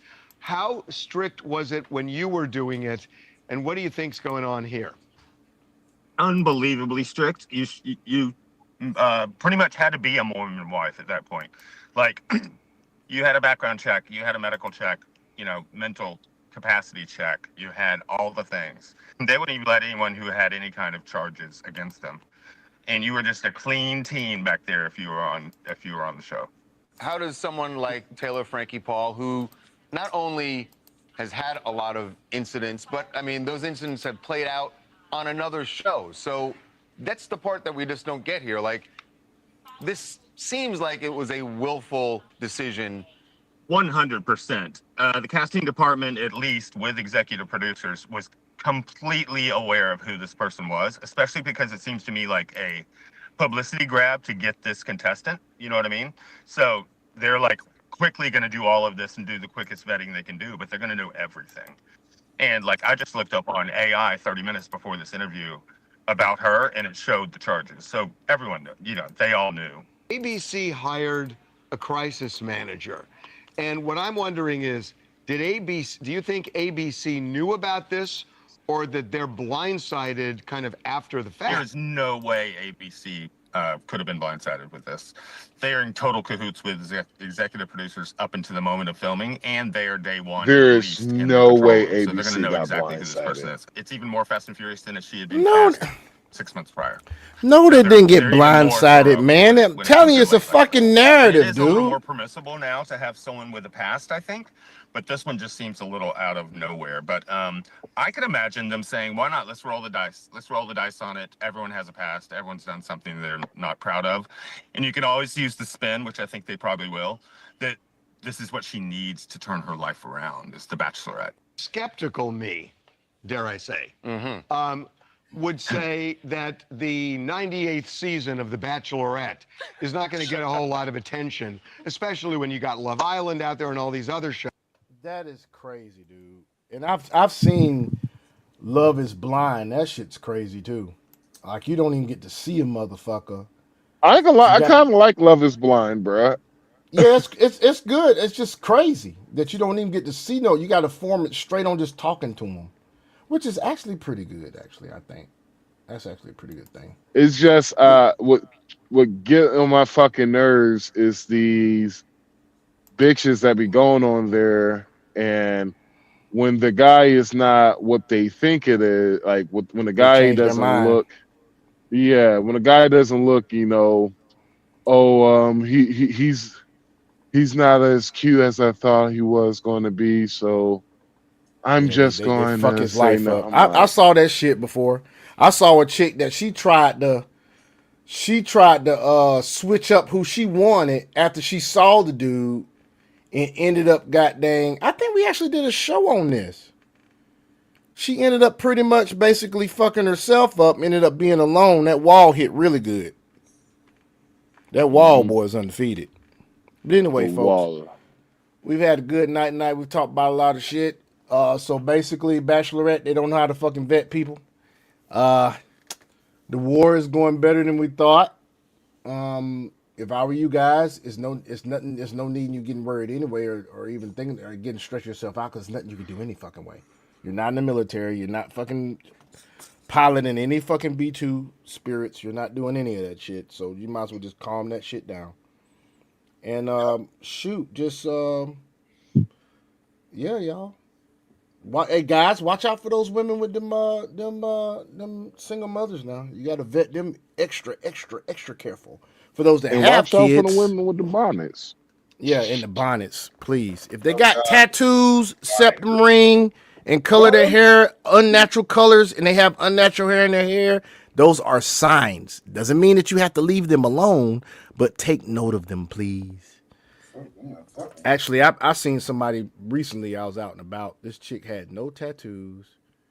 She had black hair, no septum ring, 25 years old, no kids. What? Mm-hmm. Hey. What race was she? White. I was out and about. I jump on that quick.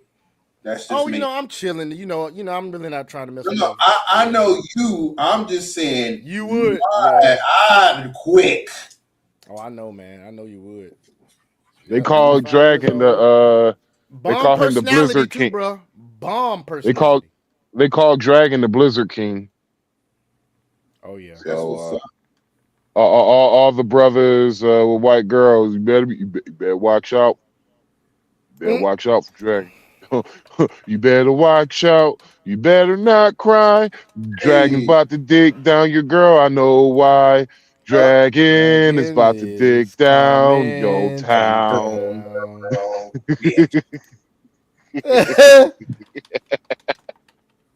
Then the Dragon, hey, stop putting my business out there like that, man. I'm like, yo. Man, look, doing too much. No, I'm just playing.